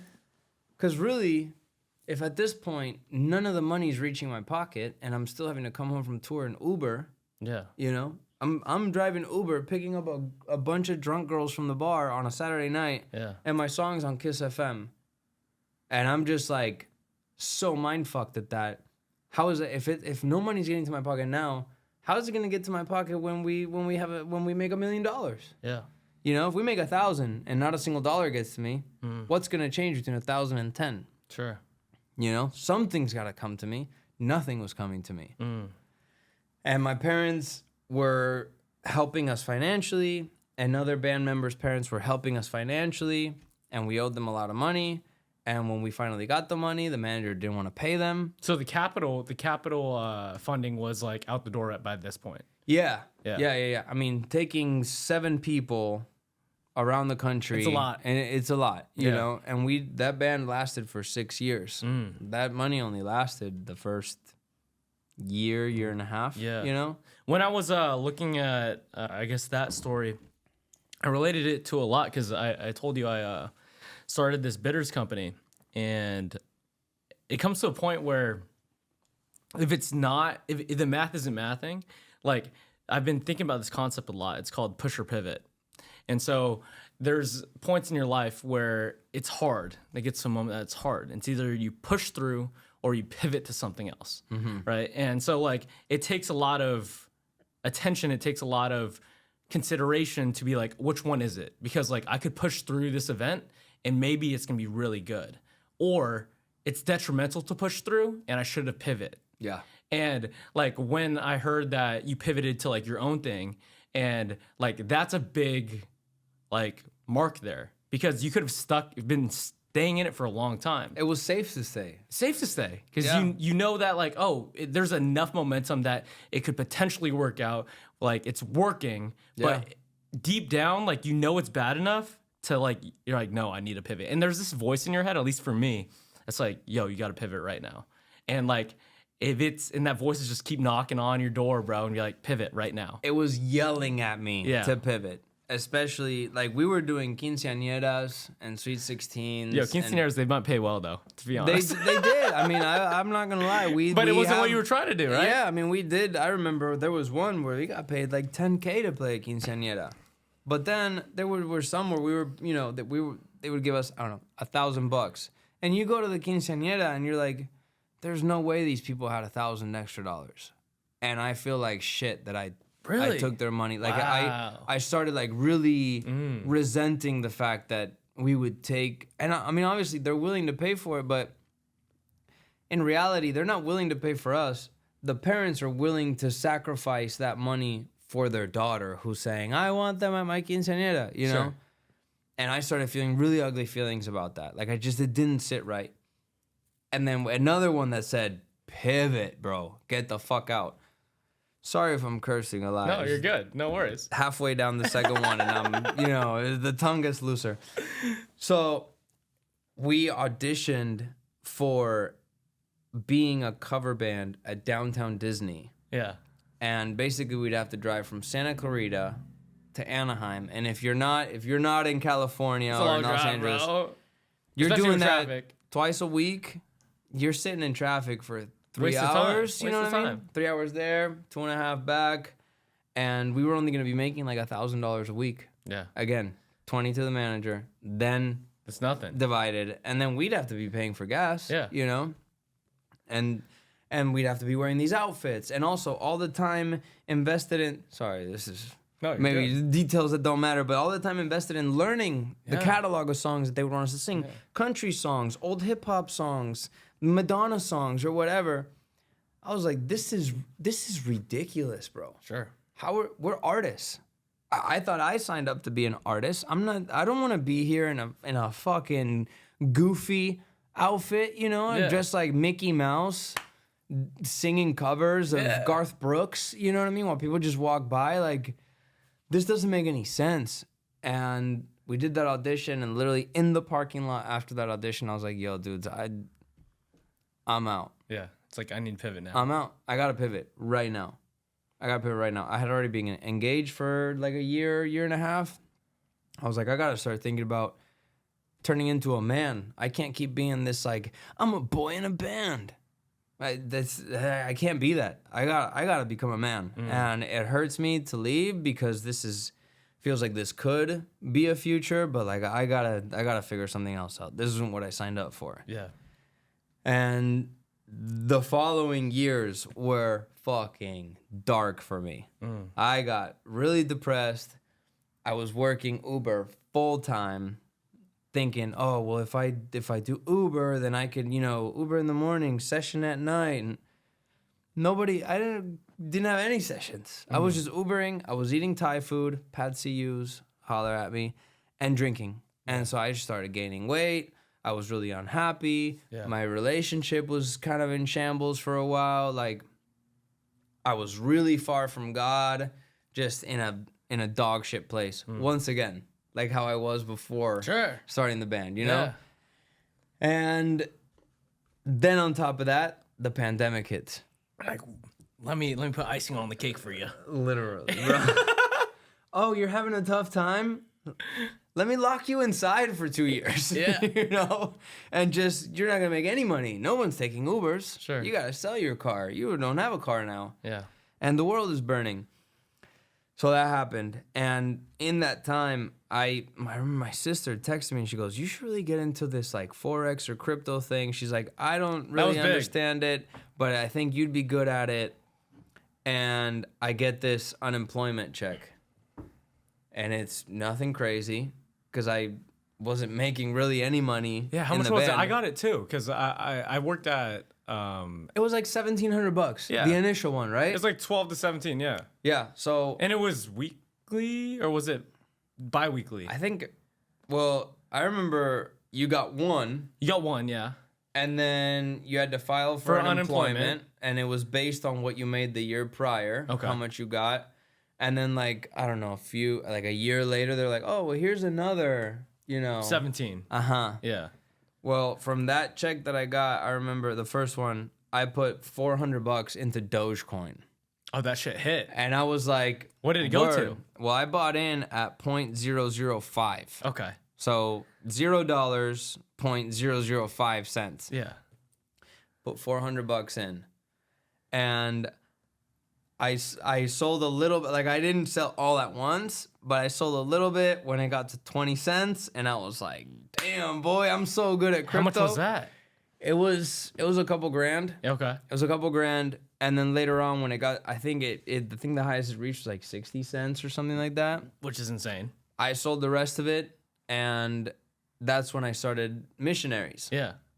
With Ish. Yeah. We had been... The guitarist, right? Uh-huh. Yeah. We had been writing and producing and nobody was taking our songs. They were like, this like indie pop and Spanish shit is not it. This ain't gonna hit. No one wants this like alternative pop, like retro, synthwave, hip hop bullshit that you guys are doing. Put it out yourselves. And so I was like, bro, I just kind of like hit it in Dogecoin. Yeah. Like let's... Like, what an opportunity. Let's do a photo shoot. Let's put out some songs. Let's film some videos. Like, I got us. And so we did that, and Ish produces, and so that saved us a ton of money because he is a producer, and that's a huge expense for any artist. And yeah, and that's how MiSHNRZ started, and that's kind of where things started to take a turn. But even still, like, it was so dry in LA for us, bro. Like... Even ending the pandemic, like nobody was trying to have sessions. How was starting something new? Because like you built all this momentum and you spent all this time on your baby, which was like Los 5 for a long time, right? And then you're like, oh, I need to become a man and do this own thing on my own. And like you start from ground zero and you have to restart all again. Totally. Like what was that feeling like? I mean, because when you pivot, you might have to go down the mountain to go back up to the higher peak. I felt like I fell face first down the mountain. Yeah. Like, and I didn't want to reach out to any of the people that I had met in the industry while I was in Los 5 because I didn't want to like ask for a handout. I didn't want to ask for favors. Like I wanted to create something that sounded cool, that was innovative, that looked aesthetic. Based on like your own skill set and what you put out versus like what you did in the past. Right. I wanted to really have it be mine. I didn't want to have anybody have a claim on it, So we just focused on that. We were like, this is going to be the aesthetic. Like this like synthwave, retro wave vibe will be the center pillar and everything will just expand out of there. And maybe in 2, 3, 4 years, we'll sound totally different, but it came from this. We like really bet on this synthwave, retro, funk influence in Spanish, which there was nothing at the time. Yeah. And we just totally gambled on it. What's synthwave? Synthwave is like, I guess, like the most mainstream thing that could be considered synthwave would be like Daft Punk. Okay. Right? But really, synthwave is like, in Spanish. Yeah, so that would be like, the bass synth sound is, and then you're like, just kind of almost like a disco beat on top of that, and maybe some funk bass. Like that's, it's really vibey. It's very synth heavy. I always call it synthwave. So we said, let's do this. Let's do it in Spanish though. No such thing. Yeah, and this is your own lane. And let's just gamble on that. And if it works, then we know it's because then we know that we earned it and it's ours, and we gambled on this and we deserve it. Yeah. And if it doesn't work, we can't blame anybody else, because in those 5, there were so many people involved in the songs that it wasn't really fully us. Yeah. Like you could have blamed anybody. We could have blamed anybody, and we did blame any and everybody. Yeah. Like, but I never listened to those 5. Yeah. I would never show somebody, that music. So why would I expect people to be fans of it? Like for it to really go to the next level if even I didn't like it, Yeah. It's my like family loved it. If you're not a fan of your own work, like that's the biggest sign that you need to change it. Yeah. Yeah. So that was where MiSHNRZ started, and it ended up being. You spelt it nice. Thank you. Yeah. With a Z, I was like, wow. I mean, that's very artistic for sure. Yeah. It's just, people used to call me and Ish. They used to call us Mish. Like they shipped us. Yeah. It was Mish because we were. You guys were basically dating. Yeah, pretty much. He was kind of like my, he was my man, and Partner I was in crime. his. Yeah, he was my partner in crime. What was Kim and Pete Davidson? It was like, I don't know. They made a weird name about it. Skeet? Skeet? No, is that just him? I don't know. I don't know. Rewinding a little bit, bro. Like you come to LA for acting. What made you fall in love with the music part? Like what made you pursue this art form that was not your initial pursuit? Honestly, I think opportunity. Like I don't know. Like if you have the opportunity though, bro, if you don't really enjoy it, then like you wouldn't gravitate towards it. Yeah, I mean, I've always like, even like as a little kid, like just made up lyrics to already famous songs. Like I would just like fuck the lyrics up. This is the beat. This is the dope song. I'm gonna change the lyrics for it. Yeah. Yeah. And I would write poems for girls that I liked, and but I had to like really like them to write them a poem. And I really loved rap. Like I grew up listening to Eminem and DMX and Lil Wayne. R.I.P. and DMX. I know, bro. It's very sad. But that was just kind of like my upbringing. It was rap, and it was like punk. Like pop punk music. Those were the 2 things that I consumed crazy. And my mom really, really got me into Linkin Park and you had a little rock in you? Yeah. Let's go. Thanks to my mom. Literally, my mom she's a rocker for sure. No. So like I always loved lyrics. Like the words were always what stuck with me. Okay. Like, So when you listen to a song, like you really pay attention to the lyrics versus the beat. Like you're not an EDM guy. No, I feel like if I want to do something that doesn't require thinking, sure. Like if you're at a club, you don't want to be thinking. Yeah. You know what I mean? If you're at a rave, you're not really thinking. If you're partying, but like when I listen to music, like to me, it's like the lyric is the most important part, just because it's what affects me the most. Sure. I'm not saying that it's the most important part of music. It's the most important part to me because it's what touches me the most. I'll listen to a song and I'll memorize the lyrics after one listen. I won't memorize the melody. Yeah. I'm bad with melody. I really like lyrics as well. It's just... I mean, it's a story, right? It's a story. It's the words. Words are what make you... That's all. We haven't sung at each other. Sure. We haven't done a beat at each other. Like, we've just talked. We've shared words. 100%. So I feel like that's the most human part of it. Most relatable part. Yeah. Personally. Yeah. Like, to clarify, personally, that's the most relatable part for me. So... When I saw this opportunity to like, well, maybe we start a band or whatever, I was like, yeah, these songs are cool that you have, the singer, along with Ish, because they two started working on music first. Yeah. And I was like, but that rap that you guys put in, this was when like Justin Bieber was doing features with Nicki Minaj. And I don't know, everyone had a rap feature in the bridge, right? Yeah. So they wrote a song. Very common theme. That was like It was a thing. It was a thing to time. do. Yeah. I was like, yo, this rap is whack. Like, let me write something. The flow is trash. Like, you gotta say it with attitude. Like, you gotta get in the role of like, you really gotta if you're rapping, you really gotta feel. Your voice has to feel like what you're saying. Yeah. You know. It can't be just the words. Yeah. Because that's lame and that's square and Super square. Yeah.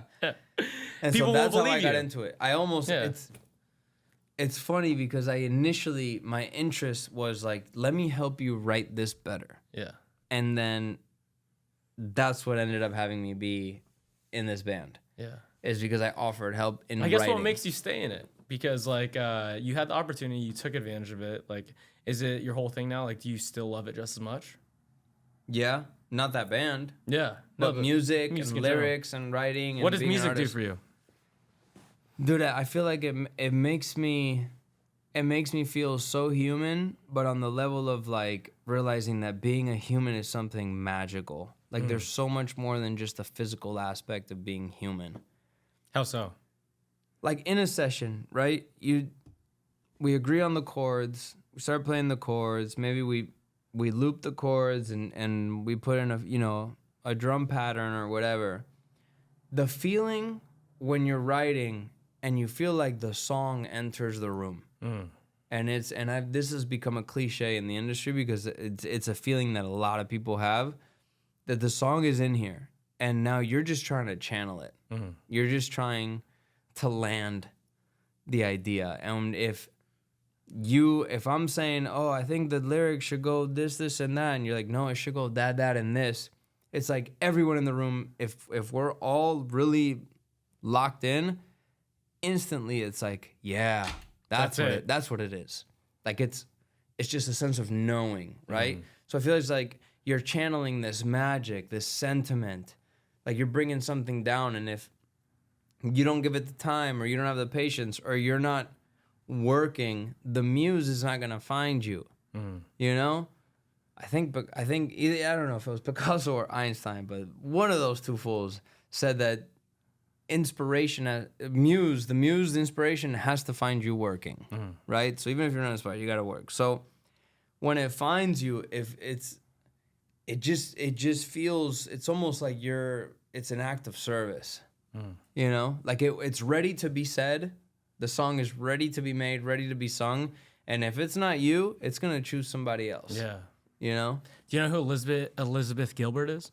I don't know. She wrote Eat, Pray, Love, and she wrote Big Magic. And there's this concept in the book that she wrote this storyline, right? And she decided to put it on the shelf. And some other lady came out and she's like, hey, I'd love for you to read my book. And it was the exact same storyline, different names for the characters though, but she grabbed it and put it into the world.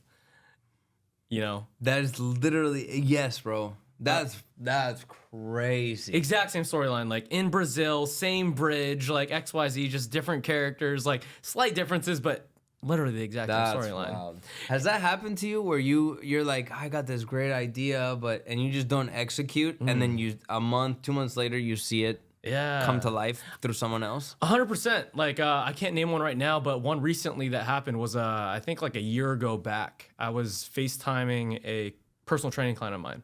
And he had an idea. He was like, bro, like FaceTime really just Apple really needs to do a FaceTime voice message. Like to be able to record yourself. I swear to God, I was like, I want to be able to, in that moment, be like, hey, bitch, answer the phone. 100%. And just leave a video voicemail to my friends. 100%. And it's real now. You could do that. Yeah. So when you have a voice time. Have you done it? Huh? Have you done it? I haven't done it yet. I haven't. I get the option every time I was like, that no. someone blocked and someone doesn't answer it. I'm like, I don't know how it works. I don't want to do it. Yeah, bro. But like that's a thing. And then he hit me up. He's like, bro, did you see the new Apple update? I was like, yeah, you talked about that fucking 6 months ago, bro. You can leave it there. It's fine. All right, we'll leave it there. 6 months ago. Wow. And so like that shit exists. That's in the world. And I truly believe that as well, bro. It's like, if you're not gonna pick that idea up out of the clouds, like someone else is going to. Someone else will, because the world is ready for it. That's why it's Yeah. coming, because it's being asked for. You know what I mean? Yeah. Like I said earlier, artists are reporters, bro. Did I say that here? Or was I talking about that earlier? Yeah, you said it here. Artists are reporters for what's happening in the culture. Yeah, and where do you think ideas come from, bro? Because like, oh, that's a crazy question. yeah. Where do ideas come from? Yeah, where ideas come from, bro? Because like you'll go to sleep and they will just pop up. Like there has to be. It could be from your experiences. I've asked a lot of people on the podcast, like they'll be like, "Oh, it's from your history and it's from this and that." But like you could come up with some crazy shit in your head, bro, that you're like, "Whoa, where did that come from?" You know? I mean, like my immediate answer wants to be, it comes from necessity. Necessity. What Like, do you mean? Do you want some of this? Yes, please. Like, you need something, right? That's where your past experience leads you to a place to where How do you need it? Why do you need it? I need to express a sentiment. I need to tell somebody that my heart's broken. Now I have ideas for how to express that. Why do you need to do that? Cheers. Salud. I need to do it because if I leave it inside, it's gonna fester. I need to do it, and this is all based on me, right? Your experience. My experience, what I feel. I need to do it because if I don't do it, then it's gonna haunt me. I need to act on this. How do I act on this? Boom, an idea of how to act on it. I guess when you say it festers, like what's the feeling of releasing it, putting it into the world? Like why do you need to have it out there? I mean, I feel like I'm disrespecting the opportunity of having a human experience by not acting on my capacity to manifest something from a thought realm, from an imagination realm into our 3D reality. Why did you start this bitters company? Because I wanted to. I mean, it was a curiosity that I wanted to chase. And you thought you could, and so you did. Yeah. And then you proved to yourself, I could and I did. Yeah. I wanted to and I could and I did it, right? And it builds you. It gives you confidence in that light.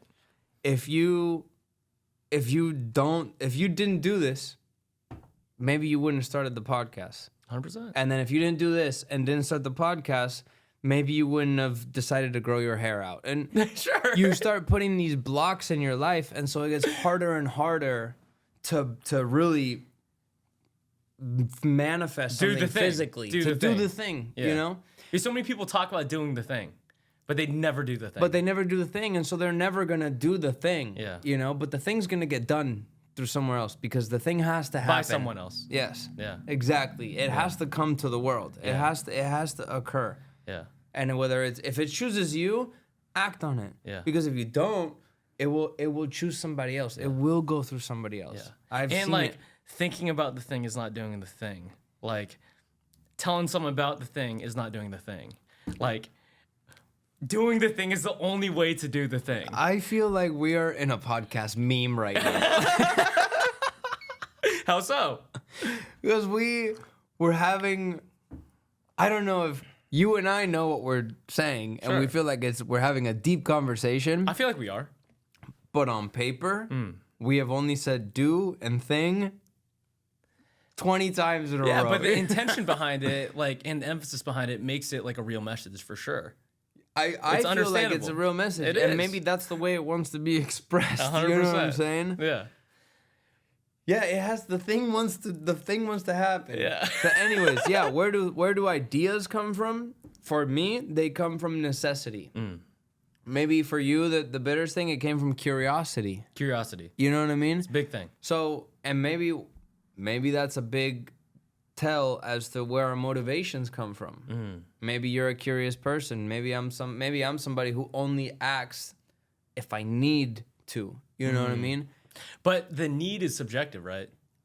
Totally, because what I need isn't what you need. Sure. So it depends on the subject. What's a necessity and what's not. It's like I needed to be able to express myself genuinely in a creative manner. So Yeah, what is, I guess, the process of thought turning into a reality, like song of ideas, the creative process put out into the world. Like this was nothing before, and now it's a tangible thing that you can listen to, that you can make a record and you could hold on to it and you could play it and be like, oh, like this started in my head. Like, what is the feeling of that? It's awesome when you're listening to the demo in the car for the first time. Okay. And you just have it on repeat and you turn it loud as hell because that hides the fact that the mix is terrible and it's just, you know, a rough idea. But it ends up being, it's almost like a mantra. Like you listen to it, you repeat it, you memorize it, you listen to it, you repeat it, you memorize it over and over and over again. By the time you put it out to the world, it's like, it's not yours anymore. Yeah. Now it's available to be praised or dissected or criticized or ridiculed by anybody on planet Earth. Yeah. It does not belong to you anymore. So detach from it. I will obsess with that manifestation of an idea for a long time. And then the second it comes out, I will not listen to it ever again. It's not mine anymore. That's how I feel about each podcast I release. Yeah. You don't watch them? Most of the time I don't. Because you edit them and you're like, what else am I going to get? I don't even edit them anymore. Like I have an editor. Oh, hell yeah, dude. Nice. Yeah. Stepping up. Let's go. Stepping up, bro. But the thing is, like, the process of doing is a thing that I learn from. It's like sitting here and talking to you, and I'm learning and I'm getting all the experience that I need from it and putting out into the world. And basically what people think about it is up to them. It's up to the work to see if it's like worth having the attention, you know? Yeah, I mean, it's really none of your business what people are thinking about what you're putting out. Yeah, and so many people are just insecure about putting the work out. Like, no one's gonna care. Like, you could put something out, you could put a book out tomorrow, you could put a song out, and like most of the world isn't gonna hear it. Yeah, like it's grand majority of the world. I mean, there's 8 billion people in the world, and Post Malone. I saw him yesterday. I love. Saw him yesterday. Really? At Kill Tony. He was on. You went to Kill Tony? I went to Kill Tony last night. Okay, I want to go. It was good. Post Malone asked me for a lighter one time. That's cool. And I didn't have one, bro. Why wouldn't you have one? I wanted to die because I don't smoke. At all? At Zero? all. That's yeah. It. No, I mean, maybe the occasional joint, you know, if I'm like really chilling, like I'm out in the forest or. Oh, yeah, you're a big camper, bro.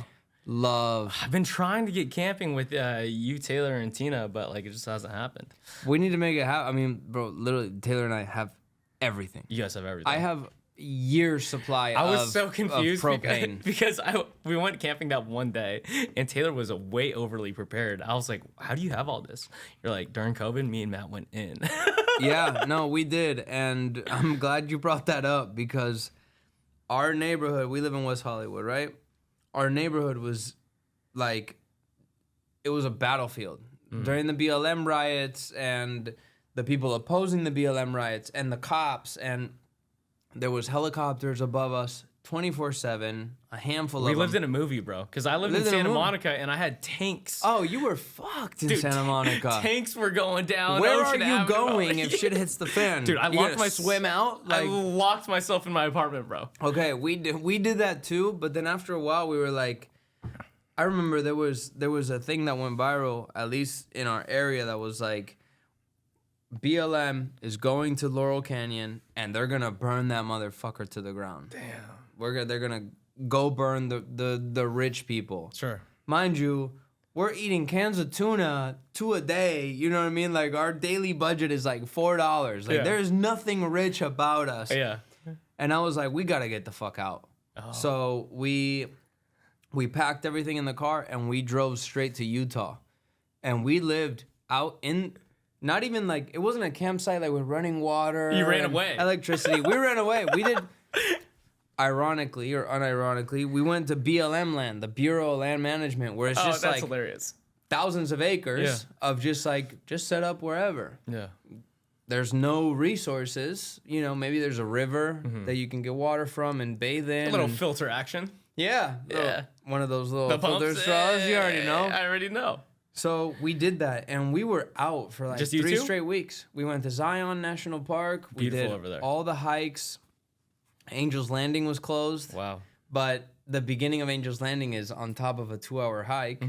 And so it was just a chain rope. And I saw the park rangers, and they were everything but healthy and fit. Yeah. So I was like, we're fucking going. I didn't make it all the way up here. They can't keep up. If they were, hey, stop that. We're just going to like power walk down the mountain and outpace them.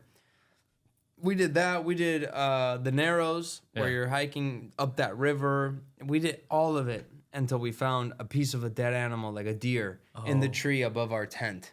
Like a leg of a deer in the tree. And I was like, this is fucked. It's like 8 p.m. It's getting dark. We pack everything up, throw it in the car. Go back. And drive straight to Mammoth. Oh. So we were out for a long time, and I felt safe. I had that thing on me. I had that Ruger that Taylor's dad gave me. Oh, heck yeah, let's go. I mean? He's ready. So I was ready. I was like, this is the end of the world. Like, I gotta have something on me. I'm not gonna be a victim. You know what I mean? Pause real quick. I gotta pee. Sorry. Yeah, no worries. we can pause. Maybe a little dehydrated. Hello, friends. I hope you are enjoying the show. I just wanted to chime in and talk to you about Bucked Up. If you need more protein in your diet, creatine to aid your muscle growth as well as recovery, or pre-workout for your demanding sets during your workouts, Bucked Up has you covered. I use their Snickerdoodle protein and creatine monohydrate every single day. And on days I don't feel like working out, their BAMF nootropic pre-workout keeps me swinging kettlebells, running mountains, moving weight inside and outside the gym. If you'd like to try them out and save some money, use code NateBiltz1 for 20% off any order. And back to the show. Did you ever practice with what's that? Is that a Glock or is it Ruger or Glock? The Ruger it's a 9mm. Okay. So it shoots the same rounds as a Glock, but the Glock does not have a hammer essentially. Okay. Like it doesn't have the pullback. The Glock it's like a police just standard. You know. Yeah, I have a Glock. Okay. Yeah. Yeah, it's just and you're ready. You're ready for your yeah. 8-9 rounds, whatever it is. It's technically the most reliable gun, you know. But yeah, I mean, were you guys out there by yourself? Yeah, yeah. In Zion, we went out with Taylor's cousin and his girlfriend at the time. They left early. Was that the first time you were like camping, like for a long period of time? For like weeks. Yeah, at a it's time? just we were like, I guess we'll come back when the world's better. Yeah. Like we were. What did that do for you? Like being out in nature for that long? Bro, speaking for both Taylor and I, we were so in tune with nature and the language of creation. Like, have you read The Alchemist? Yeah. The language of the universe, the language of the wind, 100%. You know? Come on, Russ, let's go. Yeah. Love that, dude. It was great. Yeah, I want to talk to you about because the part of consistency, the part of like putting out a song a week, the part of it's crazy. It's insane. The work ethic to do that's like really hard, and that's like kind of what inspired me to. I'm doing that right now. Like I put out a podcast a week. Nice. And just like constantly working on your work because there's this quote the other day that I read. It was a few months ago. Your work is on you more than you work on it. Wow. Your work works on you more than you work on it. And so like the person you're becoming by doing the work is just as important or even more important than the work itself. Yeah. Wow. That's good. That's good. I mean, I don't have anything to add to that. Yeah. Like that is just that I'm consuming it as just fact. Sure. That is for sure true. Yeah. Like I feel like the work changes you more than you could change the work. Yeah, no. Because the work is just a result of you, but that result of you, there's like a lesson in it for you. The time, the energy, the focus to make a song, to create a product, to create something in the world. Like you become a different person, you know? Yeah. And regardless of, for example, like I told you, I sold the bitters company, like the lessons I learned, the person I became by doing the thing, like was worth it versus the monetary outcome for it, you know? Yeah. Yeah, you're never... The person, the Nate that sat down here is not the guy that's going to get up from here. 100%. You know, and the Matt that sat down here It's not the Matt that's going to get up from here. an hour and some ago is not the Matt that gets up and leaps. Yeah. You know? So yeah, the work changed me. I didn't change the work. The work is what it is. You know? You can't change something that you're creating. Yeah. Did you ever have any doubt in yourself at a point to like stop creating, to stop pursuing music, especially when all these, I guess, aspects of resistance came about? Totally. And I've come to learn that it's very natural for any creative person to feel this way. Like I've definitely sat at my computer and looked up what jobs can I get without a degree that are not minimum wage. What is the process of getting a real estate license? What is, you know, what can I do to learn how to be a stock trader? What can I do to... I've had those moments. Like I've had days, weeks where I wake up and I'm just crying. I'm just depressed. I'm like, what am I doing this for? Like I'm risking my financial future. I'm risking the well-being of my future children, you know, their ability to go to a good school, or their ability to take swimming lessons when they're toddlers, or their ability to have new shoes on the first day of school. Like, I'm risking all of that. Am I being selfish? Like, should I be a realist and be like, yo, it's not working, bro. Like, you gotta call it. But I really enjoy listening to talks given by people who have made it to the other side. Because they've experienced the exact same feelings that you already have. Totally. Yeah. And I've seen that in their discourse, and a lot of it has been sacrifice your 20s, work your fucking ass off during your 30s, and you'll know exactly who you are in your 40s, and you'll be happy. And that'll set up the rest of your life. Yeah. Those 20 years, your 20s, sacrifice them. Your 30s, work them. 40s, start your coast, right?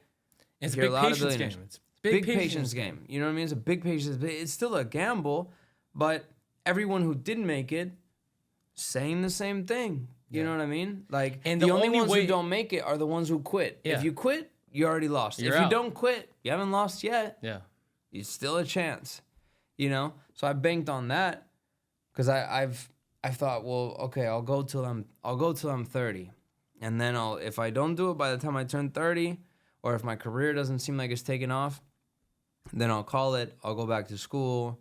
I'll do something, you know, to try and give my wife and my future kids a good life.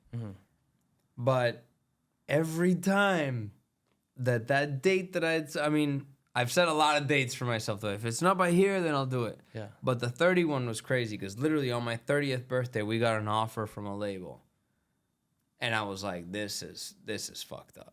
God, what are you doing to me, bro? You're teasing me, bro. You're teasing me. Especially because we negotiated for 4 months. I lost like 10, the label.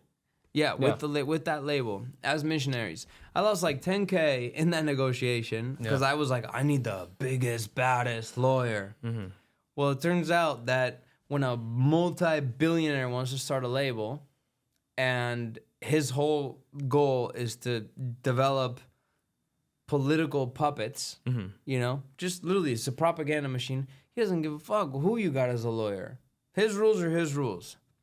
If you like it, he'll put $1 million into you. If you don't, he'll just waste your time and your money, and he bled us dry. But that was a sign to me. It's like, keep going. Yeah. And now at 32, last year was, I guess at 31, was the first year since, probably since I moved to LA that I was like, I fully lived solely on music. Yeah. So what's that feeling like?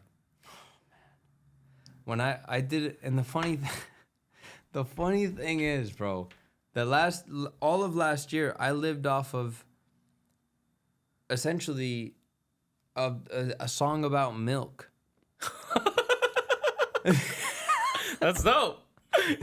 Don't fucking laugh at me. Doja Cat did I'm a Cow, bro. Bro, I'm saying, like, it's so funny. Like, to me, God is so ironic. Like, I'm always like, I don't want to be cheesy, God. I don't want to be cheesy. And I lived all last year off a commercial where I'm like pulling these cheese fries and this cheese is dripping. Oh, I and saw it. Yeah, it's the California milk stuff. Yeah. So they wanted 3 songs. I wrote 3 songs with Baxter House. And one of them, the reggaeton one, I had been sending in the demos for all of them because they were asking me for edits.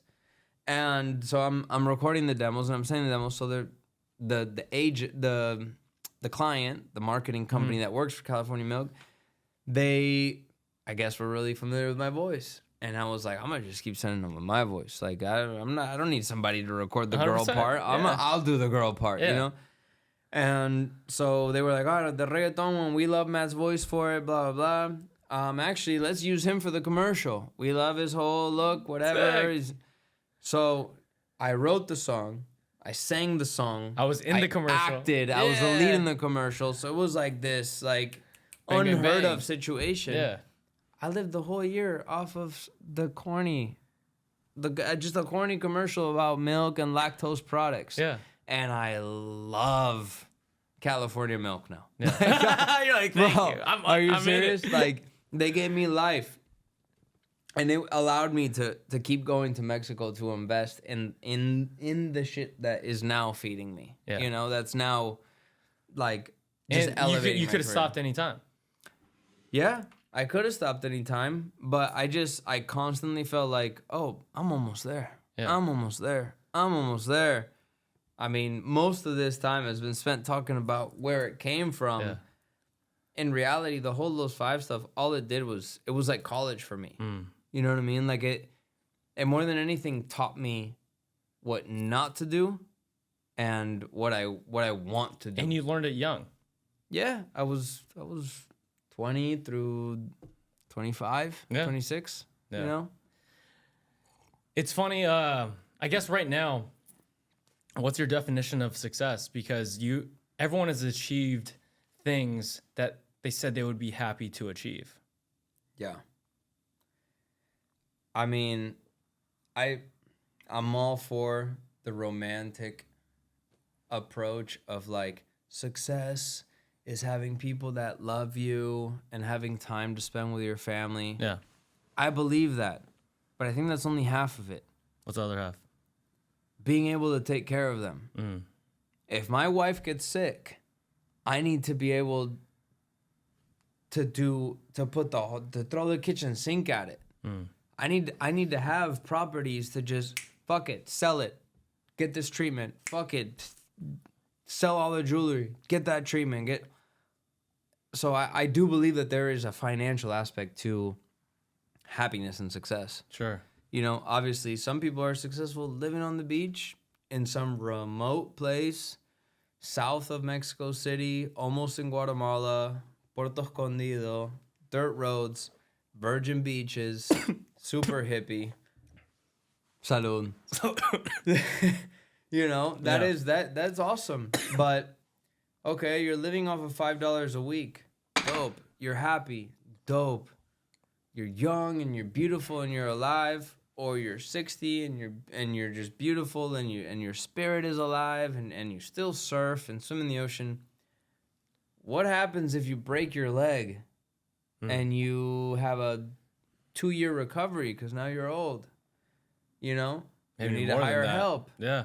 You know what I'm saying? Like, what happens if you get in a car? There's no hospitals nearby, and this is a weird example, you know, because it's probably not anybody's reality, but it's things that I've considered doing. Let's just move to somewhere where we need nothing. Yeah. But where you need nothing, you also have nothing. So if shit hits the fan, you got nothing to lean on, you know? So my definition of success, I definitely think it's figuring out a way to where you have both sufficient money and time. That to me is success. Yeah. I feel like I've been successful in retrospect, because the only thing in my whole adult life, since I moved to LA, the only thing I haven't had is money. You know, I've had friends. I've had a romantic partner. I've fallen in love. My family has supported me. And I've had opportunity. That to me is I was successful. The only thing I'm missing is money. I know people who all they have is money. And that shit is dark. That's sad. They don't have the relationship. They don't have the friendships. They don't have the pursuit of something greater than what they have. They have no idea why X, Y, and Z person is around them. Yeah. Their kids don't talk to them. You know, the only person who has any deep conversation with them is their therapist. Like, that's no way to live, bro. That's not a human experience. Yeah. I thought about it a long time, and my definition of happiness was doing what I want to do when I want to do it with the people who I want to do it with. And then, okay, you look at that, and how do you make that even smaller? It's freedom, right? It's like if you need to do something, you're able to do that. Yeah. Like you'll have, and what does freedom consist of? It does consist of money, because if you are depending on a job to keep you afloat at all times, you have to work the job no matter what. You're a slave. You're not free. The second that you're like, I don't want to go tomorrow, then your livelihood is at stake. You know? Yeah. Like, I don't know. I could say let's buy a flight to go to China right now. In one way or another, I could buy that flight. Sure. Might not be able to buy the flight back, and we're flying coach, but I could get to China. Yeah. You know, if I needed to. I feel like that's free enough. If my cousin in Argentina is like, yo, I got diagnosed with cancer, I got a week to live, I can go there right now and spend the last week with him. Yeah. And sure, I've sacrificed time with my wife and time with my parents and time with my sister and my goddaughter, but it's allowed me to have this, to be able to, like, when it's really needed, I can be there, no questions asked. You know? Yeah. That gives me a sense of freedom. Yeah. Even though I haven't been free to be like, yeah, babe, let's go to the farmer's market today. You know? No, I've been in Mexico City for the last 3 weeks. Yeah, like, what are you doing over there?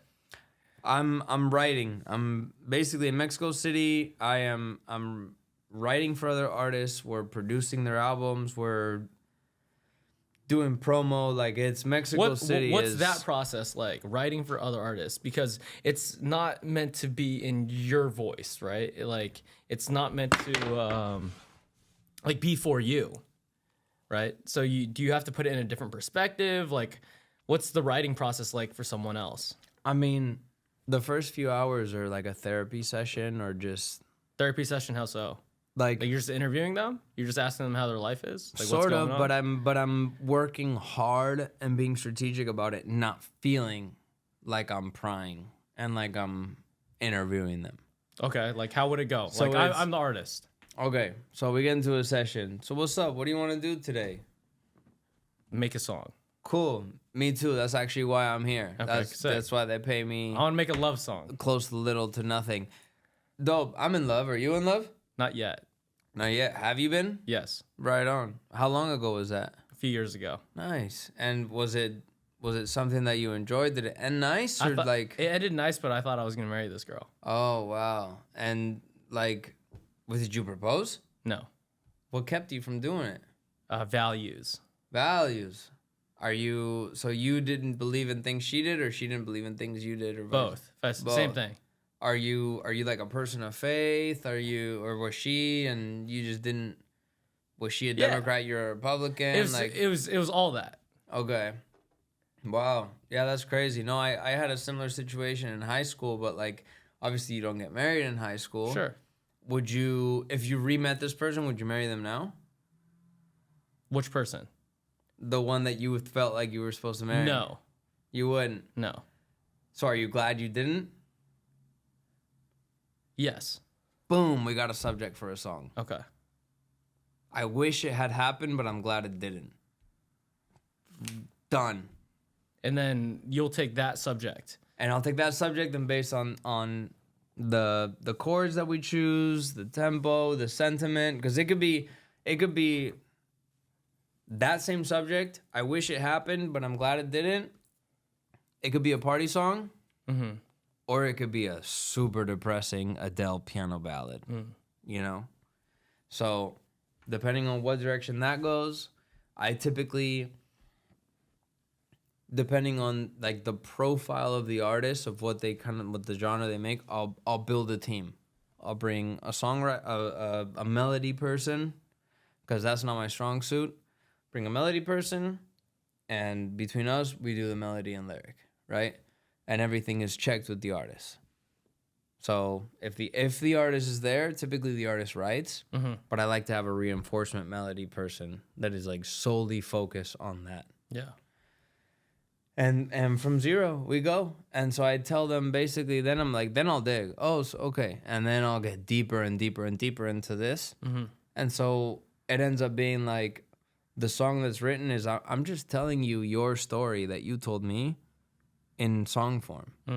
In a way that rhymes and that fits, you know, these cool emotional melodies. Back to the conspiracy thing, though. Like, are you a big fan of, like, Rick Rubin? I'm not a big fan of anybody, but Jesus. Sure. And I'm not a freak about it, whatever. But I've just never been like a fan of humans. Okay. I've never been like, I love them, you know. But Rick Rubin, yes, it's massive respect. Like I think it takes a lot of humility to admit that he's not good at anything. He just has extreme confidence in his taste. Sure. You know, he's not a producer, he's a reducer. Like for example, so like he used to, like, I forgot which song it was. He just opens up the book and he tells the artist to just like put your finger on whatever's in the book. And it was just like this line, and it became the most important line in the song. Like, do you do anything like that with an artist? No. The most I'll do is I'll flip a coin if I feel, if we're between two lines or two melodies or two directions. I'll be like, and half the people in the room are like die hard for one, and half the people in the room are die hard for the other. I'll be like, we should just flip a coin, because we're not gonna get, you know, there's no way to... If it's 50-50, it's just like, it's going to be... Fate's going to decide. Especially with something that is based on taste alone. It's like, we're not going to argue and debate each other into agreeing, so let's just flip a coin. Yeah. Whatever. What makes a song a good song? I don't know. There's songs that I think are dog shit that people fucking love. Sure. So it just depends, but I think it's feeling genuine, you know, like feeling like the artist is actually telling you something that's real in a way that is very simple. Like there's a saying in songwriting and production is keep it simple, stupid. Sure. And that's for pop, right? Like we're talking about writing pop. I mean, that's kind of for everything, though. Keep Fitness, keep it simple, stupid. For anything, bro. Keep it simple, stupid. You want to sell T-shirts? Keep it simple and stupid, bro. You know? And that's the way. I mean, I think something being digestible makes it good. But then again, there's things that I really love that other people are like, I just cannot listen to that. You know? So I don't know. That's very subjective. What's good and what's not. What do you think? What do you think makes? Well, I guess, yeah. What do you think makes a good bitter? I think objectively, it's good because you enjoy it, right? Like you enjoy the song, you enjoy this cocktail, right? But what if I don't like spicy? Does that mean this isn't good for you? So it's subjective. But objectively, I think it's good based on how many people enjoy it. So like if a million people enjoy spicy margaritas, like it's a really fucking good bitter. My wife fucking loves spicy margaritas. Yeah, I think I gave her some. And she didn't bring this home. I'm pretty sure she has it at home. You might have to take a look around the house, bro. Dog. I gotta get into that. I'll get you one too. You'll have two. But like that's what it is though. Like so many people enjoy your music or the Beatles. Like they're good because so many people in the world said they were good. Right? Yeah, I guess that's kind of what makes you good. But then you also could do it from like a classical standpoint, right? Depending on what lens you're looking at the art from. Like if you look at a song based on Beethoven, like you might hate it. You're like, that sucks. But classically based on what people agreed that is good based on their lens of music, it's fucking phenomenal. Right. You know? Yeah. So it's like, what lens are you looking at it from? Yeah, like what makes it good for you? Like, oh, I could dance to this. I can't dance to Beethoven unless I'm doing some meme shit. Sure. You know? What's trending, guys? Yeah. I could dance. What's your view on social media right now? To Not Like Us by Kendrick. You know, that is a West Coast banger, bro. That is so LA. Or Beyonce's country album. Beyonce's country album. I mean, anything on TikTok, like, I could have my feelings about it, but if 1 million people press like on that thing, yeah, it's gotta be good. Yeah. Maybe it's just not in my taste, you know? You said you're not a fan of anybody. Can you articulate more on that? Okay, I can appreciate people, right? Like based on their skill set, based on I feel like it's based on the transmission of spirit that I feel from them. Okay. So like Kanye West, Kid Cudi, Wiz Khalifa, Eminem had a huge impact on me, you know? Lil Wayne, DMX had a huge impact on me. I have huge respect for them. I wouldn't pay $1,000 to go see them live.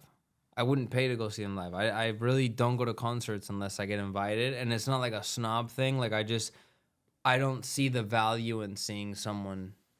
Like I don't idolize. I think that's maybe the word is I don't feel like I don't like to idolize things. Mm. Like when someone goes to a concert and like they scream and like that's the thing that they've been wanting to, like that's their peak of their year. Yeah, because it becomes a god to you. Sure.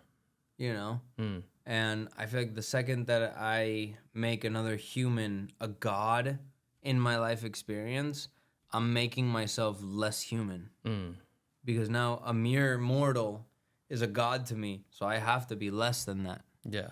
You know? But they also could be so good at their craft that you're like, oh, I want to see that live because it's something that is I respect. That's something that I've been wanting to do myself. That is something that takes a lot of talent and their work ethic, and I just want to appreciate them by paying $1,000 to go to their concert because I value that work ethic, their journey, their timeline. Yeah, but I don't value that work ethic more than my well-being and my financial standing. Mm. Like if I have $1,000 and tickets are $800, I'm not going. There's a lot of people who like will go in credit card debt for like. Yeah, exactly, yeah. Exactly. And I no shame and no judgment at all, but you know I love Blink-182. I was playing a festival in Monterrey, Mexico that they were headlining. Everyone of my crew left. I stayed for 4 hours waiting at that fucking stage to see Blink-182 because I've been listening to them for 20 years and I'd never seen them live. I didn't have to pay though. It didn't cost me anything. I was already going to be there, and it was either stay for Blink-182 or go get tacos and go back to the hotel. Blink-182 sounds nicer than tacos and hotel. Dead ass, because I could have tacos inside the festival, you know, and I've been eating tacos for 3 weeks. Like, to me, it made sense. Yeah. You know, I will not get in arguments with family or friends over an artist or over a celebrity or over anything. Like, you want that peace. Yeah, peace is the utmost importance. Yeah. So yeah, I don't idolize people. I'm not like a fanatic, because the word fan comes from fanatic. Okay. There's no, I don't feel that sentiment of like, oh my God, it's them. Oh my God. It's kind of crazy the reactions you see from people at big concerts with well-known names. Yeah. Well, it's like, okay, you go to you go to church, you go to a Christian church here in LA, right? Sure. They're aesthetic, they're vibey, whatever, and they start the service with worship music, and people are raising hands. Maybe they're crying, they're getting emotional, you know, they're here, and somebody who doesn't go to church would be like, that is so weird, that is so culty, whatever. But last weekend, you were at the Drake show, jumping up and down, begging for him to look your way. Same thing. Are we not doing the same shit here? Yeah. You know, church, you're feeling it over. You could give a shit about the people on stage. Yeah. They're serving the church. They're not getting paid. They're just there to sing. You're feeling something spiritual. At the Drake show, this was getting rich off of your adoration for him, and he has no idea who you are. He has no idea you exist. You guys will never touch. You guys will never be within arm's distance of each other. Isn't that more culty? You know? Yeah. And I love cult stories. Why? So, because it's in. Last one? Keep going, yeah. One more? Yeah, one more. Fuck it. I don't live far away. We'll hang out a little bit after. Yeah, dude. Why do you like cold stories? Because it's insane to me how people can like believe in deities, which has been done throughout history. Like That's the whole thing with like faith. Like all it takes is a charismatic character in order to start a cult. 100%. And there's like, I don't know, like thousands of You want some more? Yes, please. You know that there's, I love that you say please. There's like thousands of active cults in the US right now. Sure. That's insane. Especially with all the documentaries about cults. Like, how do you not know you're in a cult? Because it gives you value. Because it gives you something that you don't have right now. Like, for example, I have a friend who grows weed, right? Word. And I went to go to her place of, I think this is the first time ever telling the story. Like hell yeah, live. you're getting the exclusive right Exclusive. now. And I went to her place and I showed up. She opened the door. She was pregnant. I'm like, cool, congratulations. That's what's up. And then it proceeded another girl to come out and she was pregnant in the same house. And I was like, what's going on over here? She was like, oh, like we have this guy who like takes care of us. Like we have his children for him. And like he supports us. He loves us all equally. Like we don't get jealous. And I was like over here, I'm like, whoa, where am I right now? Like this is kind of wild. And they're all growing like this weed for them. They're all pregnant. There's a baby in another room, and there had to be at least 5 chicks there. And I was like, please, So like they're like sister wives, right? Yeah. We have. What just blew my fucking lid is that you said we have his kids for him. yeah. We have his kids for him. Yeah. Like, we are a vessel that he uses to have his kids. They're not my kids, they're his kids. Yeah. What the wow, bro. So And so I need more, bro. Come on. So I'm over here. I was like, can you please like roll a joint for me? Like I want to know. Like Yeah. I'm curious. So I'm just sitting on the floor. I was like, is he here? He's like, nah, he's on a whatever. And so like she sat me down, she rolled me a joint. And I was just curious because she used to be a server with me at the restaurant I worked at. And I'm just like, whoa, like this is a different world. Like this is your belief system. Like this is what you believe in. This is like the life that you live in. It's just, I'm intrigued because like everyone has their own world, right? Their own belief system, but she's getting a lot of benefit for this belief for her, right? And it could be not great objectively. But is she right? like, does she have a savings account? Like, is she making I don't money know. I or didn't is ask she this. just maintaining a lifestyle? I don't know. Yeah. Because that to me is the most interesting thing. Like, are you doing it for a lifestyle or are you doing it for a future? I have no clue. You know what I mean? Yeah. Because if you're doing it for a lifestyle, it's at the moment. The second you get fat and old, Yeah. it's over for you. Yeah. And I now was you got asking- 5 kids. I'm just over here. I was just intrigued. I was like, so you all have sex with him and like you don't get jealous at all? She's like, no. Like he gives us all equal love. And I'm just like over here. I was like, what is going on, bro? Wow, bro, I did not know Mormons grew weed. No, all these chicks were black. Wow. I feel like, I mean, from my experience, like all of my black friends are the most skeptical on cults. Like I've never seen a black cult before. I mean, this is the black hole for you. That's crazy. For some reason, the whole time you were telling me the story, I just imagined these like Mormons for sure. 5 blonde white trash people in Utah and just one dude named Kyle an with hour like some away shitty from West tribal Hollywood, tattoo. bro. California's a hub for cults. Yeah. Dude. Well, the thing is, dude, it really it makes me question everything in the sense of, society, life, because so many people live in their own worlds. They have their own belief systems, and like everyone or most people who are open-minded or people who are very good thinkers, they try to strive for the truth, right? And like sometimes there's so many different perspectives that you're like, whoa, like what is true?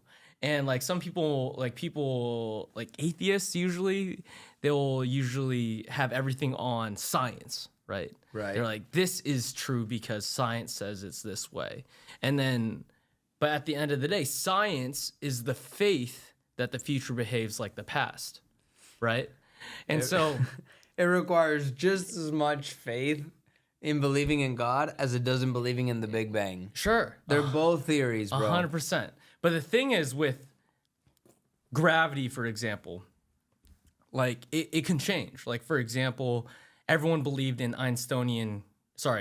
Plutonian gravity for the longest time, right? And then by a certain timestamp, they're like, oh, this is not true. And because Einstein proved it wrong. Yeah. So now everyone believes on Einsteinian gravity, right? So, like, for example, if I flipped a coin, right, what would you say? What would happen? Heads. Okay, sure.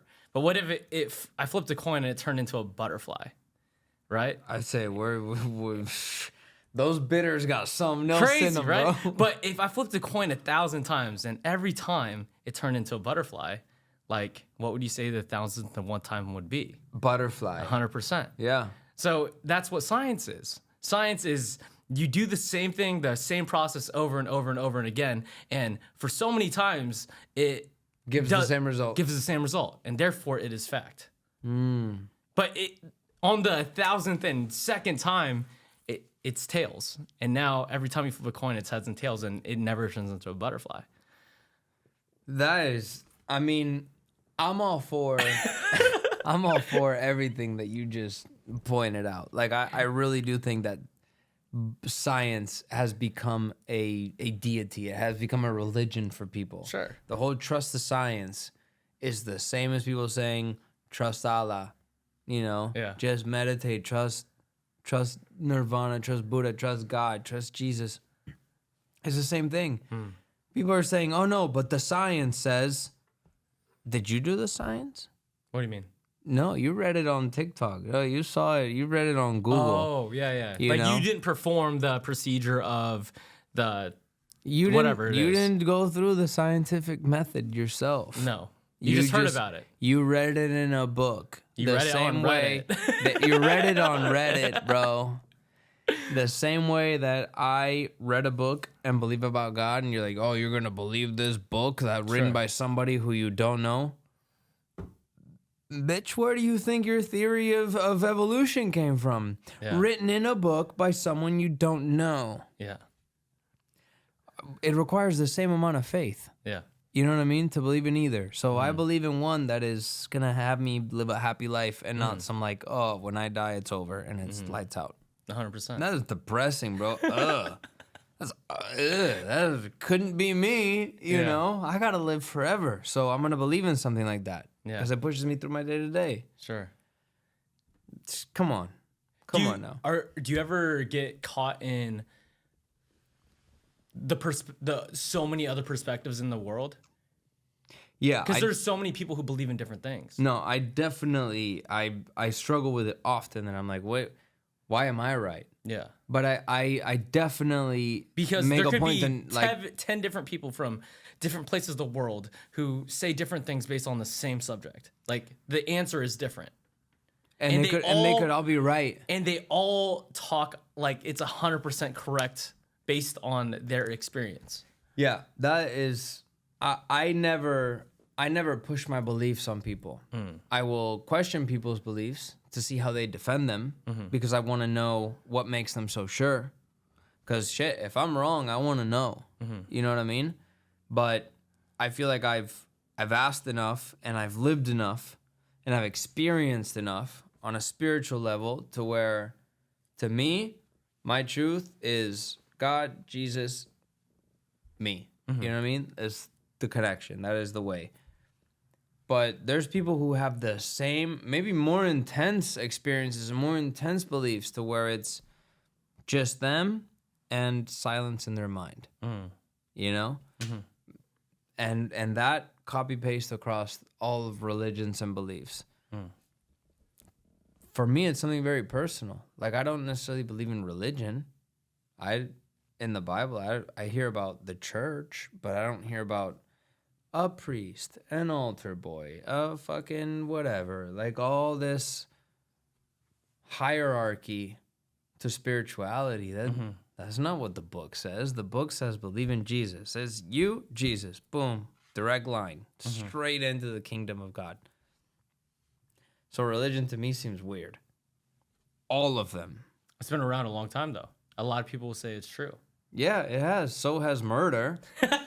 You know what I mean? Yeah. Like everything has been around for a long time. Just because it's been happening a long time doesn't mean it's true. Nothing new under the sun, bro. Like everything that you think, feel, see, experience, do it's been done before. And it's been experienced by other people. Exactly. Yeah. In completely different situations. So I don't know.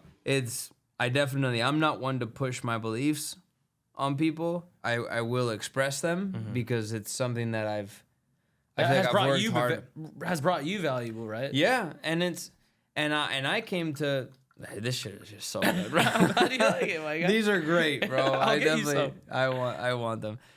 Like I got into Jesus. I was atheist growing up, and I moved to LA. I started experimenting with drugs. Had that experience, freaked me out. And then a little bit later, like I got into hallucinogenics and mushrooms and LSD, and I did a DMT ceremony with a shaman. And how was that? I mean, it was like my whole spirit was washed in like an old school washer where you're just scrubbing against a washboard. Did you do it in California? Yeah, I did it in Venice. Okay. It was just super random. I got a call from a homie like, yo, there's this shaman. He's at this house in Venice right now doing ceremonies. Do you want to come through? And I had been like, I knew that both ayahuasca and DMT and 5-MeO DMT and peyote and mescaline and all that were like... Peyote's the frog, right? 5-MeO DMT is the frog. Okay. Peyote is a cactus. Oh, the cactus. Okay, got it. And I could be wrong. I don't know. I think you're peyote. correct. I think peyote is the cactus. Mescaline, I don't know. Could also be a cactus. I'm not sure, but definitely DMT is like this little sister of ayahuasca. It's like the 5-minute version of ayahuasca, and then 5-MeO DMT is the frog. Okay. So he hit me up. He's like, "Yo, doing DMT ceremonies. You want to come?" Hell yeah. Especially because I had like 2 years where I was like really got into spirituality. It was post that Vegas experience. So sure. I grew my hair out. My hair is down to my nipples. I got dreads on each side. Yeah, dreads? I had dreads on each side. I'd use them to tie my hair up. I was always barefoot. I was always in a tree somewhere. I was meditating for hours a day. Like I've always been extreme in that way. Like sure. when something hits me, I give it my life, you know, to explore it at least. Like if you're going to do it, you might as well do it well. Like in whatever it is. If that's music, if that's what your feeling is, like just go all the way. Yeah. Just like really let it consume you, you know? Yeah. And so I went and oh my God, bro. Like the same feeling that I had in that thing in Vegas where like God pulled me out of my body. Except this time I felt like God's hand just hit me in my shoulder, just nudged me. And when he touched me, he didn't touch my body, he touched my spirit and knocked my spirit out of me. And I just see like this geometry, like the Matrix, how all the numbers come down in green. Yeah. I saw that, but in geometry and just rainbow colored. My whole field of vision would just turn, and it just opened up, and it was like I got to peek behind the veil. You know? What did you see? I saw everything was red, orange, and yellow. Okay. Those were the colors. Initially, I see a praying mantis that opens its arms, turns into a butterfly, and that butterfly turns into like this golden gate, and you have no sense of time and space. So I didn't know if these things were moving really fast or not moving at all. I didn't know if they were massive or super tiny. It's hard to describe with language developed in a 3D reality how to explain something that's on the other side of it. Sure. You know? But that's probably the best I can do. And this gate opens, and as it opens, also, like, I don't have a body. Like, I'm just a point of consciousness.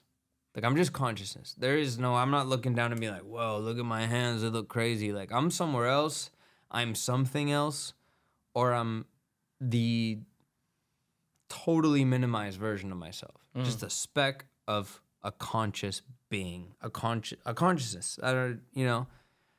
And then I realized that I have this sense of knowing that I'm a baby in a crib. And there's 3 angels, which is my mom, my aunt, and my godmother that had already passed away. And they're looking into my crib, essentially. So, like, it's a POV thing where I see their faces, like, peek in, and they're smiling at me like I'm this baby wrapped up. I'm like, I have this sense of knowing that I'm safe, you know, I'm taken care of. And these 3 female entities have just this endless love for me, just this pure, endless support and love for me. And they tell me that they'll be there when I'm ready to come back. And all of a sudden, everything just kind of starts to just fold back up. Like, it's so hard to explain because it's like everything comes in on itself, but it's not like anything you've seen before, but it feels super familiar. What did that experience do for you? It reminded me of where I was from. It reminded me of what I was.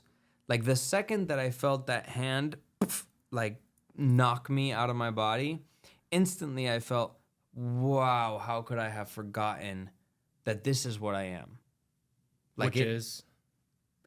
A spirit. Okay. I am magic. I am a citizen of a greater place. You know? I have this sense of knowing of like, oh my God, I can't believe I forgot.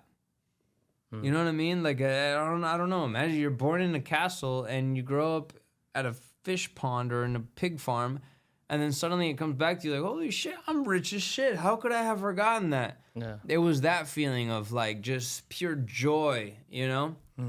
And so I'm like re-downloading into our 3D reality. And I got the shaman with these like shaky sticks looking at me smiling, and then his assistant like with this Tibetan singing bowl, you know? And I'm just looking at them and I just grab their faces and I'm like, thank you. And their faces are doing the weirdest shit while, you know, their faces are changing while I'm like coming down. And I remember seeing this tree and I'm like looking at my hands. I'm like, well, I can't believe that I have this like able body, this avatar, this vessel to run around this level in. This is so dope. And it just like reignited this love for life that I had lost, you know? And that's where I say like it felt like my soul was washed. It was washed of all sin, of all wrongdoing, of all guilt. It was like, you're alive, dude. Like, live. Yeah, make the best of it. You have this one at bat. You have this one avatar through this lifetime, and you don't like it only exists one time. And you're lucky enough to have gotten one that works. Yeah, you know what I mean. And you have 2 hands. You have 2 hands. feet. 2 hands. 10 fingers. You have 10 toes. You have a brain that works. Come on, bro. Yeah. Eyes that see, a mouth that speaks, like ears that hear. Like, everything works. Yeah. Fantastic. That's why would I like? What's wrong? Yeah. You know, you're not even from here. You're from somewhere else. You're just here to experience it. That's what DMT did for me. That shit was crazy. I've never done DMT. I've done mushrooms a few times. I think the first time I did it was 2021. And what it did for me, it was similar to you in the sense of like, I was sitting in a hammock. And I was looking at the stars in Joshua Tree. Nice. And like my body came out, or my spirit came out of my body. I was looking at my body from a third person perspective. And like it kept going. I was like smaller. I kept going. And then I was like all the way in space. And I was like, oh, you could see the world. And it made me realize that like we're so small. Wow, right? you really did a full hero's journey. Full hero's journey. Love that. And that's the way. It made me realize like, dude, we're so small. And it takes away the ego in the sense of like, what you do matters a lot to the people around you, but it also doesn't matter at all. It's like a weird dichotomy. It's like everything that you do is important, but also means nothing. It's weird, man. One of the most important books in the Bible is the most confusing because the whole book is like, it's just Which book? meaningless.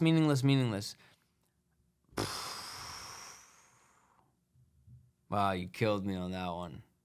What's it about? It's about how everything, all of existence, everything that you could achieve, do, think, want, lose, it's all meaningless. And it keeps repeating this. Meaningless. It is, oh man, I'm blanking on his name. He was the wisest of the kings, of the leaders, of the rulers. He was the absolute, the wisest. Wow, the real Christians are gonna kill me. The concept. The concept's what matters. It is, the concept is meaningless. That's what he keeps saying. Yeah. But it is, how crazy is that you felt that what you do, what you are, who you are, what you experience, what you cry for, what you laugh for is meaningless. But at the same time, it is the most important thing of all time. Well, it's important in the sense of what you do affects other people, right? So like, I like to think about this concept a lot of just networking, right? So like Matt's gonna know 1,000 people by name in his lifetime, at least in this generation. Right? So weird. For me, I'm gonna know at least 1,000 people. So between me and you in this conversation right now, we're gonna affect 1 million people, 1,000 times 1,000, right? So, wow, because each person knows. Yeah, so it's just a compound effect. I mean, just 1,000 times 1,000. It's just like our networks together. And if you expand that one more, 1,000 times 1,000 times 1,000 is 1 billion, right? So whatever I say to you and what you say to me is way more important than you think, right? It's not just like a conversation here. It's like our friends, and then it's our friends' friends because they've like relayed the information, and then it's our friends', right? And it keeps going on and on and on. So like, it's way more important the things that we do because it affects all these people. So like, I choose to believe that a lot of the times because you can impact the world. Like this conversation can impact the world. The way you write music to your fans on Spotify, or me, the way I train this person could affect their life and they could live longer and affect their community, you know? Is that where the 6th degree of separation concept that's comes where it comes from. Okay. Yeah. Because if between you and I, there's 1 billion people. Yeah. It only takes between 3 of us, we hit a couple billion. That's crazy. I mean, what you made me think about is like your whole life, you're affecting people. There's things that I do subconsciously that actually in a mushroom trip I've realized like, why do I react this way? Why do I do this? Oh, because when I was in 7th grade, this friend told me that if you put on your right sock, right shoe, left sock, left shoe, that's gay. Yeah. So you can't do that. And it's therefore like, you believe that. and I believed for a long time if I did that, I was going to be gay. And that was not cool. Yeah. 7th grader, you know what I mean? Yeah.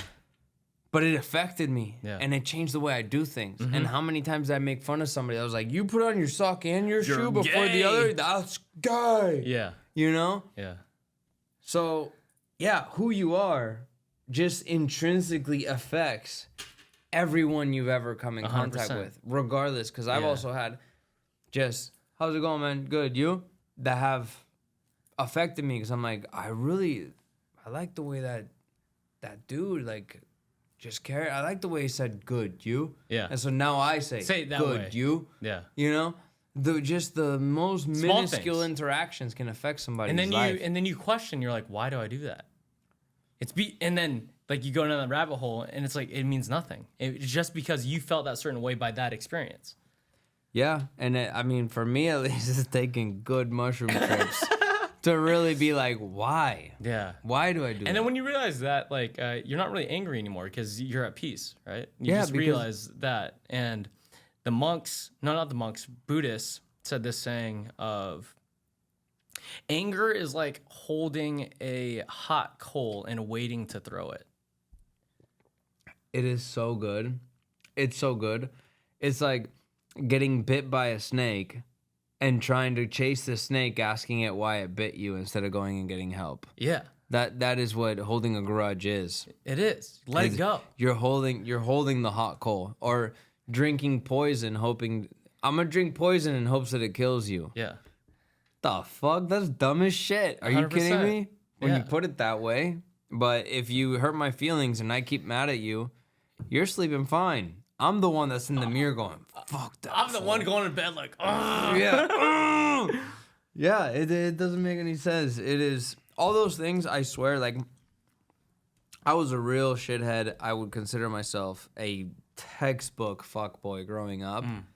It wasn't until I really experimented like ceremoniously with hallucinogenics that I feel like I was able to really bring down all of my programming and question, why am I this way? Why do I react this way?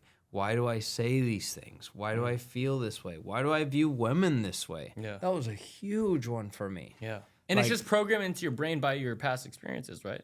Totally. Yeah. Totally. As a little kid, my mom always told me, don't cry over this girl. Every girl can be your girlfriend. And so I was like, okay, I'm going to have all the girlfriends. Yeah. And it wasn't until I remembered, like I had totally forgot that. It just got imprinted in me. Yeah. Yeah, I was just like, I'm polygamous. Yeah. But then in the mushroom trip, I'm like, where the fuck does that come from?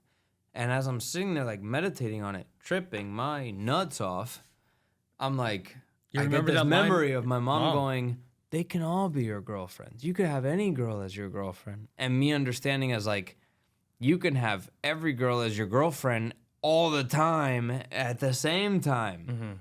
Very much misunderstood what my mom was trying to tell 100%. me, you know? Way different. But But it that's sha- what you interpreted it at the It time. shaped the first 18 years of my life, Yeah. you know?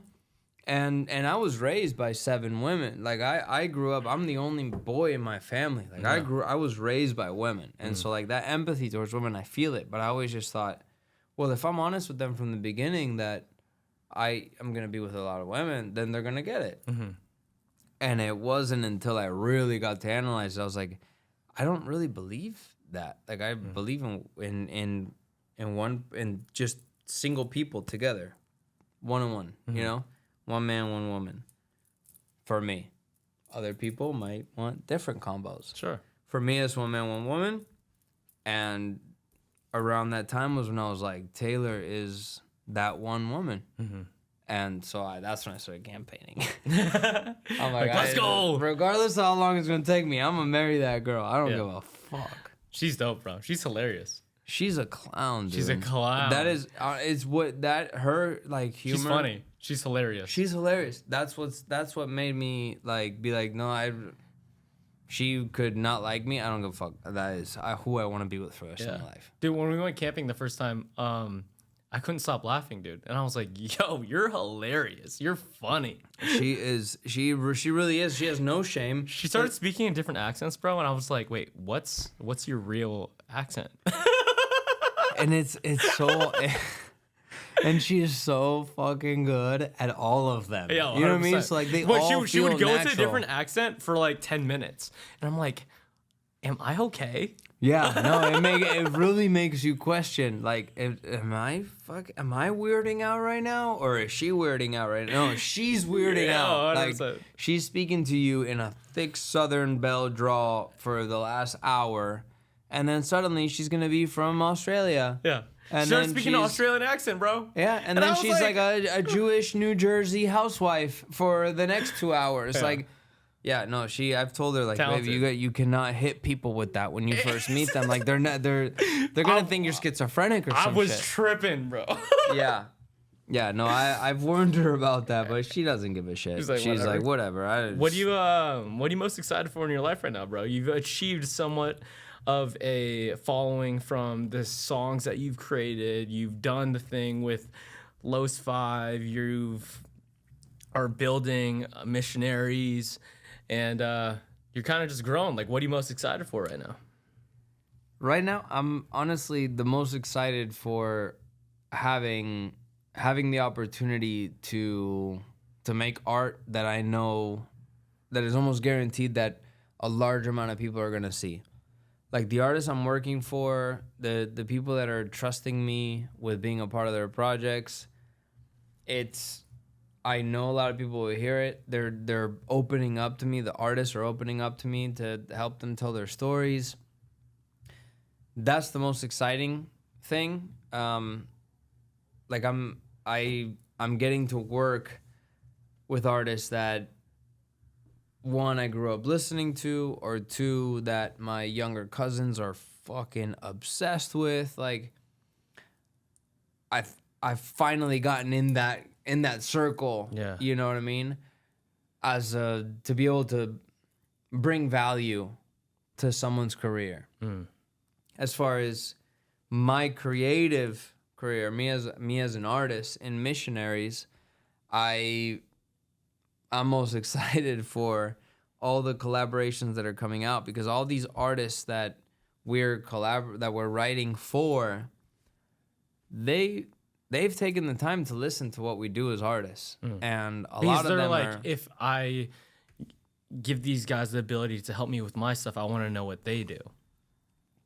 Yeah, it's because you spend a lot of time together. You know what I mean? Like, with Kenya House, for example, we write these songs, and, you know, she's in the studio, we record with her. Between writing, between recording, between sending notes back and forth, between the releases, you're spending days together. You get to know somebody really well. You become close. You become friends.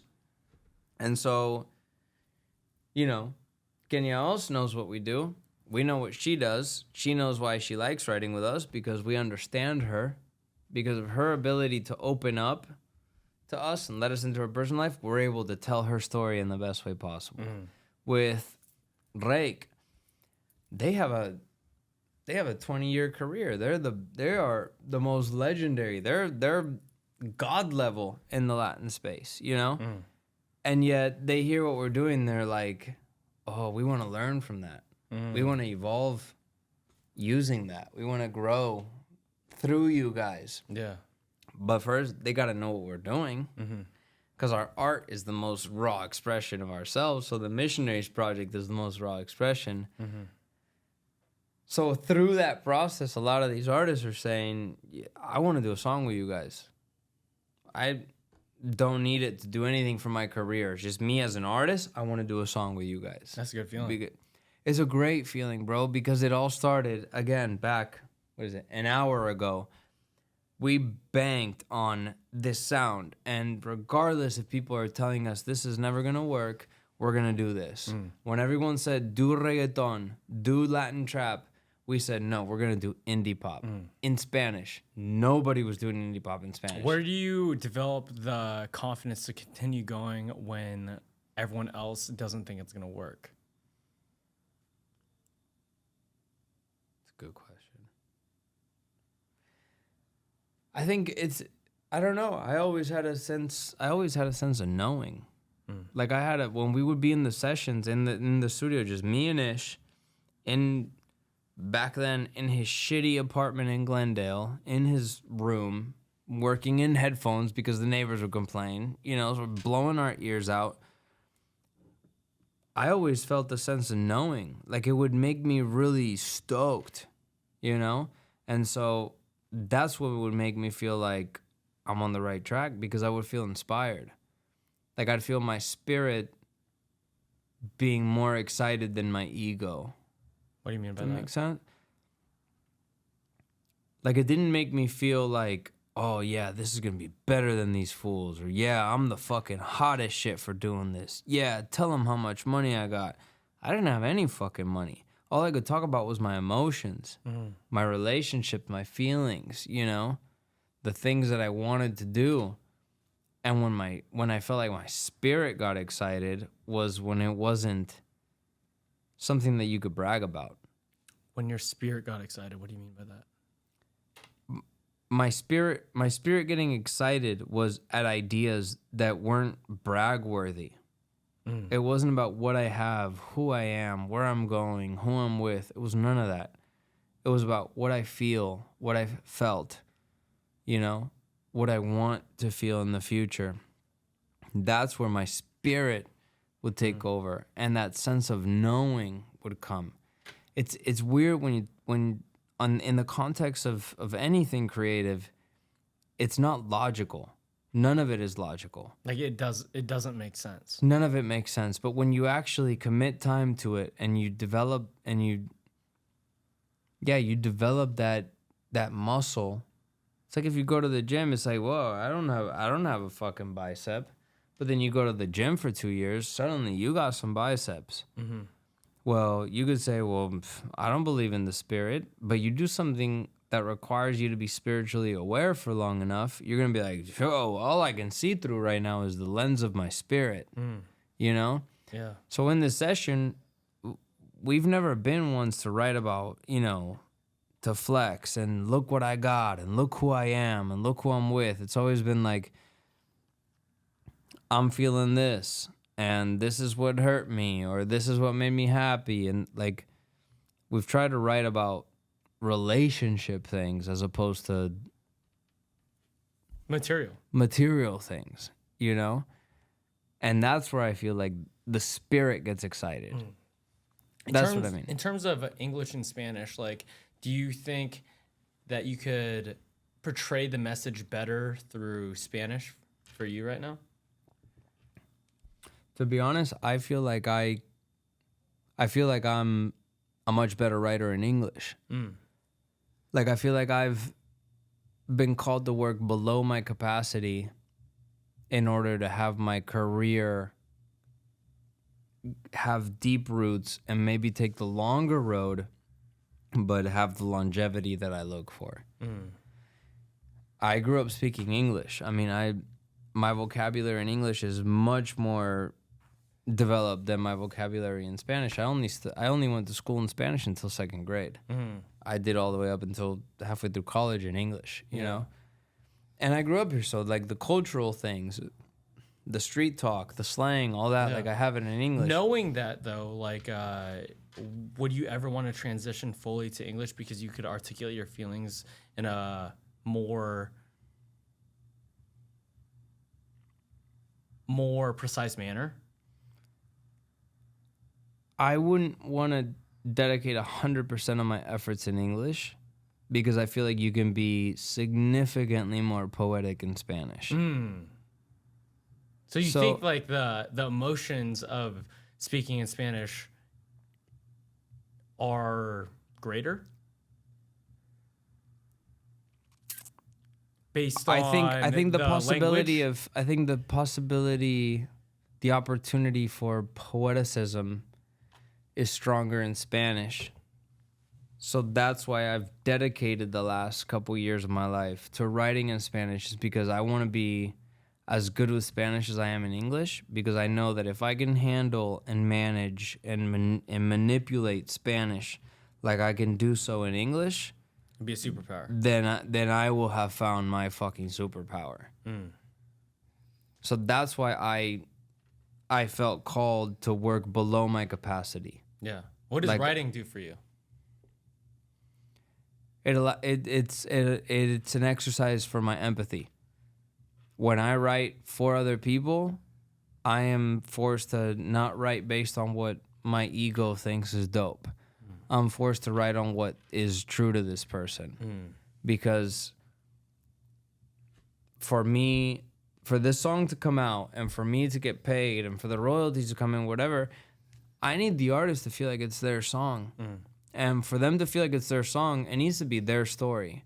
So I need them to tell me that story so that I can tell it to them in song form, you know? And that needs me to get totally out of the way. Yeah. I need my ego out the way.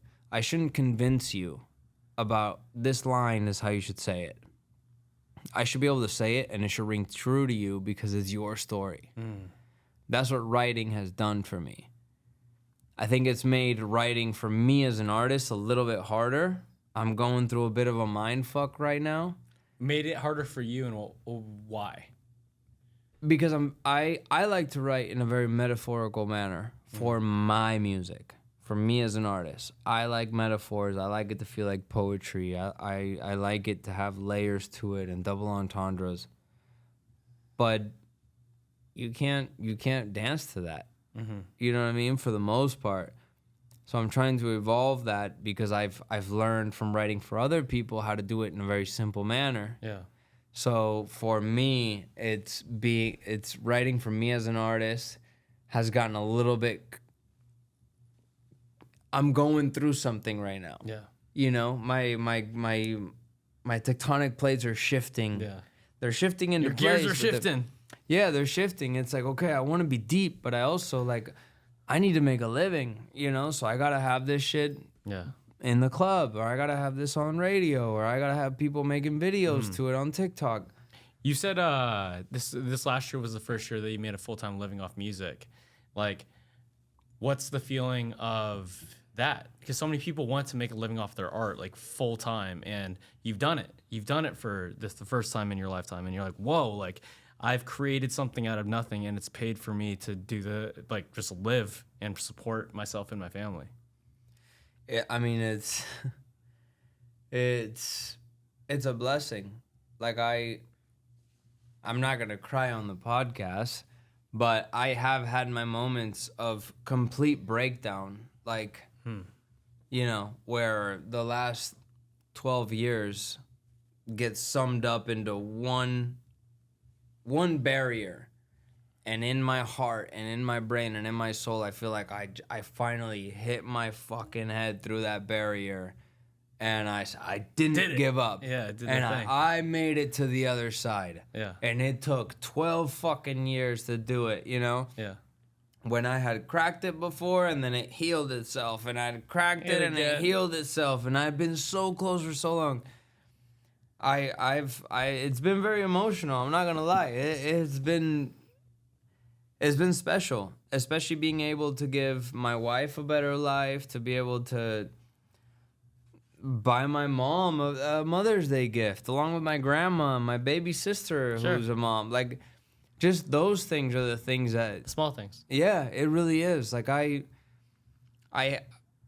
all the most expensive things that I have were given to me for free. Yeah. You know what I mean? As a sponsorship or as a collaboration deal or as a gift or whatever. Like, I'm pretty frugal, you know? So for me, if having financial space, comfort is more to spend on the people I love.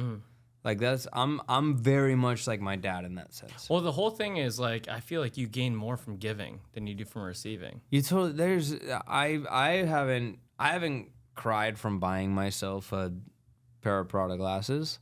I've cried from buying my sister a bed for the baby. Yeah. You know what I mean? Giving her that has made me bawl my fucking eyes out. Putting on a fresh pair of shades or an off-white shirt, or I don't have any off-white shit. That's never made me emotional. Yeah. You know? This was free, this was free, this was free. Like, it's things that just they're a result of your hard work. Sure. But it's not something that you put enough, like, a spiritual value on, you know? Yeah. Buying a stroller for my sister to carry my goddaughter in, that shit is spiritual. It's meaningful. That to me is like, that's why I work. Yeah. You know? Being able to, I don't know, take my wife on a honeymoon. That's spiritual. That's cool. You know what I mean? Yeah, like, the Especially ability to do that's awesome. Yeah, they should do that. That's because it's something for someone else. Yeah. You know? I think about it a lot in terms of training too, because like I'm helping other people at all times, and obviously like I'm getting compensated for the help, but like I feel like most of the times like it's selfish in the sense of like I have a better feeling of helping you than you do from receiving it. Yeah, it is. I mean, it's depends on how much of an asshole you are, but but yeah, you get more satisfaction from helping them than they do from being helped. Yeah. You know, and so that's why you do it. So is it selfish? I don't know. We're all winning. Yeah, everyone's winning. Yeah, everyone's winning. It's a net positive. Totally gross positive. Gross bro. positive. Gross positive. Everybody's winning before taxes. Before taxes, man. I want to talk to you about Spotify a little bit in terms of, or just like music streaming in general. Like you've broke through some playlists on Spotify, right? And you guys have been on it. And I was just curious, like, how did you learn how the machines work, the social media work, the streaming platforms work? Like, how did you study it, or was it by luck that you got on like certain cool playlists and stuff like that? It's, I mean, blanket statement, a mix of all of it. Okay. Everything you just said, but specifically, yeah, it's being a consumer of the culture that you want to Be a part of. You know, that you want to be a player in. I think it's super important to have mentors. I have my mentors in the industry. I have my mentors spiritually. I have my mentors when it comes to marriage. I have my mentor. I have men that are further along than me in these different fields that I've asked to help me get closer to where they are, right? I think that's huge, is having mentors. Massive, regardless of your endeavors. And then on top of that, it's like, do you want it bad enough to where you're spending hours researching? And then do you still want it bad enough to where you're spending extra hours finding out how to do it? Because like when research will tell you what to do. Yeah. But then you got to figure out how to do it. Then you got to do the action. They're like, oh, research says, yeah, you got to apply for a playlist. Okay. How the fuck do you do that? Well, it's going to take hours to figure out how to do that. Research of days, multiple days, you know? And then, are you willing to put your money where your belief is? You know, are you willing to bet on yourself? Exactly. Yeah. So, yeah, the Spotify playlist, I mean, Spotify for Artists gives you the option. You know, we distribute independently. We're fully independent. So, when I distribute a song through DistroKid, 2 weeks later, I get an email from Spotify saying, yo, your song's ready to pitch to our playlist curators. So I've tried many different things. I've risked total releases on trying something different. And sometimes I give them just like a super surface level PR, release of like, MiSHNRZ is this great indie pop, alternative pop Latino band, and they have hopes of becoming a bunch of this, And then I've tried like, hey, whoever's on the other side of this reading it, LOL, I hope you're having a great day, and honestly, I don't know how I'm supposed to do this, but I just want you to minimum listen to the song, love ya. Thanks for the opportunity. Like, I've tried the whole spectrum of super professional to absolutely anti-professional. They're just throwing darts at a dartboard and hopefully one sticks. Literally. And it all comes down to the song. Yeah. Like our third song that we ever put out got every playlist. We were on the covers of playlists. And it was and then for a long time, we didn't get shit. Yeah. No playlist. They don't care. It's based on the song. Is the song good? We will support you. Yeah. And if you're releasing every month, then they'll start to support the project as a whole. But if you're releasing randomly, they're only going to think about, what is this song? Yeah. Is this song viral? No? Next. On to the next. Next. What advice do you have for people who are just starting out in terms of in the music industry right now with the current stage of everything? I mean, first off, I don't know if I'm in a position of authority to give advice, but if I must, I would say to really invest a solid amount of time, whatever's necessary, to figuring out who the fuck are you? What artist are you? What are you trying? What kind of space, real estate are you trying to take up in culture, and in which culture? Like, you really got to know who you are before anything. To me, that is the most most important thing, number one, is figuring out who are you and why are you? And then where are you? Where do you want to be? Who is Matt Reezy? He's your big brother. To me, that's who I was. That's who I am. I'm a big brother. I have a little sister. And a lot of my personality, a lot of my identity is based around being an older brother. I've always felt a calling to be an older brother to younger men who are looking for the way to do things. Because I know I'm looking for the way to do things. So let's say I'm 16. Maybe, since 14, I was looking for how do I become an 18-year-old? Well, when I get to 18, I could tell the 16-year-old that's looking for the same thing. How to do that. Yo, this is how I did it. Yeah. And that's just been compiling throughout my life. Like, I'm constantly looking at how to take it to the next level. And I know there's young dudes that are passionate and enthusiastic and they dream. They're also struggling with the things that you were struggling with. Exactly. I mean, bro, girls, parties, alcohol, drugs, porn, like all of it it eats your fucking brain, So I never had artists or people that I looked up to that were like, fuck porn. That shit is for losers. Fuck partying and sex with random girls. That's for losers. That's for low IQ people. That's small dick energy.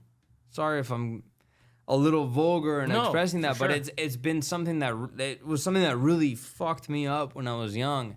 And so I feel very strongly about it now. Yeah. Like, it's something that I want to communicate to young men. Like, dude, that shit is only going to slow you down. It's only going to make you feel smaller. If you want to feel big, look inside. You know what I mean? Figure out who you are, what you want to be, what you want to represent. And so to answer your question, who is Matt Reezy? Who is Matias? Who is Matthew? Like, it's the culmination of my life experience, and it ends up being my perspective on life as a result of my life experience. I don't know if maybe I'm totally fucking that explanation up, but like that's who I am, is the last 32 years of my life looking at the next 32 years of my life. Yeah. That's who I am right now. And I'm just trying to be a solid dude, a good man, a God-fearing man, a good husband, a great artist, a real artist, a transparent creator, an artist, and somebody who's there to support people who are looking for help. I love that, bro. I think we'll end it there. Yeah? Yeah. Yeah? You like that? That was awesome, bro. Oh, thank you. Where can everyone find you? At Matt_Reezy, REEZY, on whatever the hell you want to find me on. Sick. And MiSHNRZ is at MiSHNRZ. So cool. So cool with spelling. Why do people call you Chachi? Nah, come on. How do you know about Chechi? Yeah, go ahead. Chachi. Are you serious? Sorry, my apologies. Why do people call you that? How do you know that? That is like so like deep personal levels. That's crazy. That's crazy. That's crazy. So my Mexican homies, who are basically all my homies now, they call me Chechi. So Argentinians, we say che. Yeah. The same way an American would say bruh. Okay. Or dude. Maybe dude is Argentinians say che. Yeah. So they call me Che Chido. Chido means dope or cool or nice or awesome. So it's like they call me the cool dude. Yeah. But it's like the cool Argentinian dude. Because Argentinians have a rep for being self-centered or assholes or whatever. So my Mexican homies have dubbed me like, the cool Argentinian. You're the cool Argentinian. You're the nice Argentinian. Yeah. That's where Chechi, el Che Chido. That's what's up, bro. Yeah. And Chechi has turned to Checha and La Chocha, and there's all these fucking all of them. Yeah. That's cool. Thanks, bro. So, dude. Go check Matt out, guys, and we'll see you in the next one. Thank you. Peace. One love.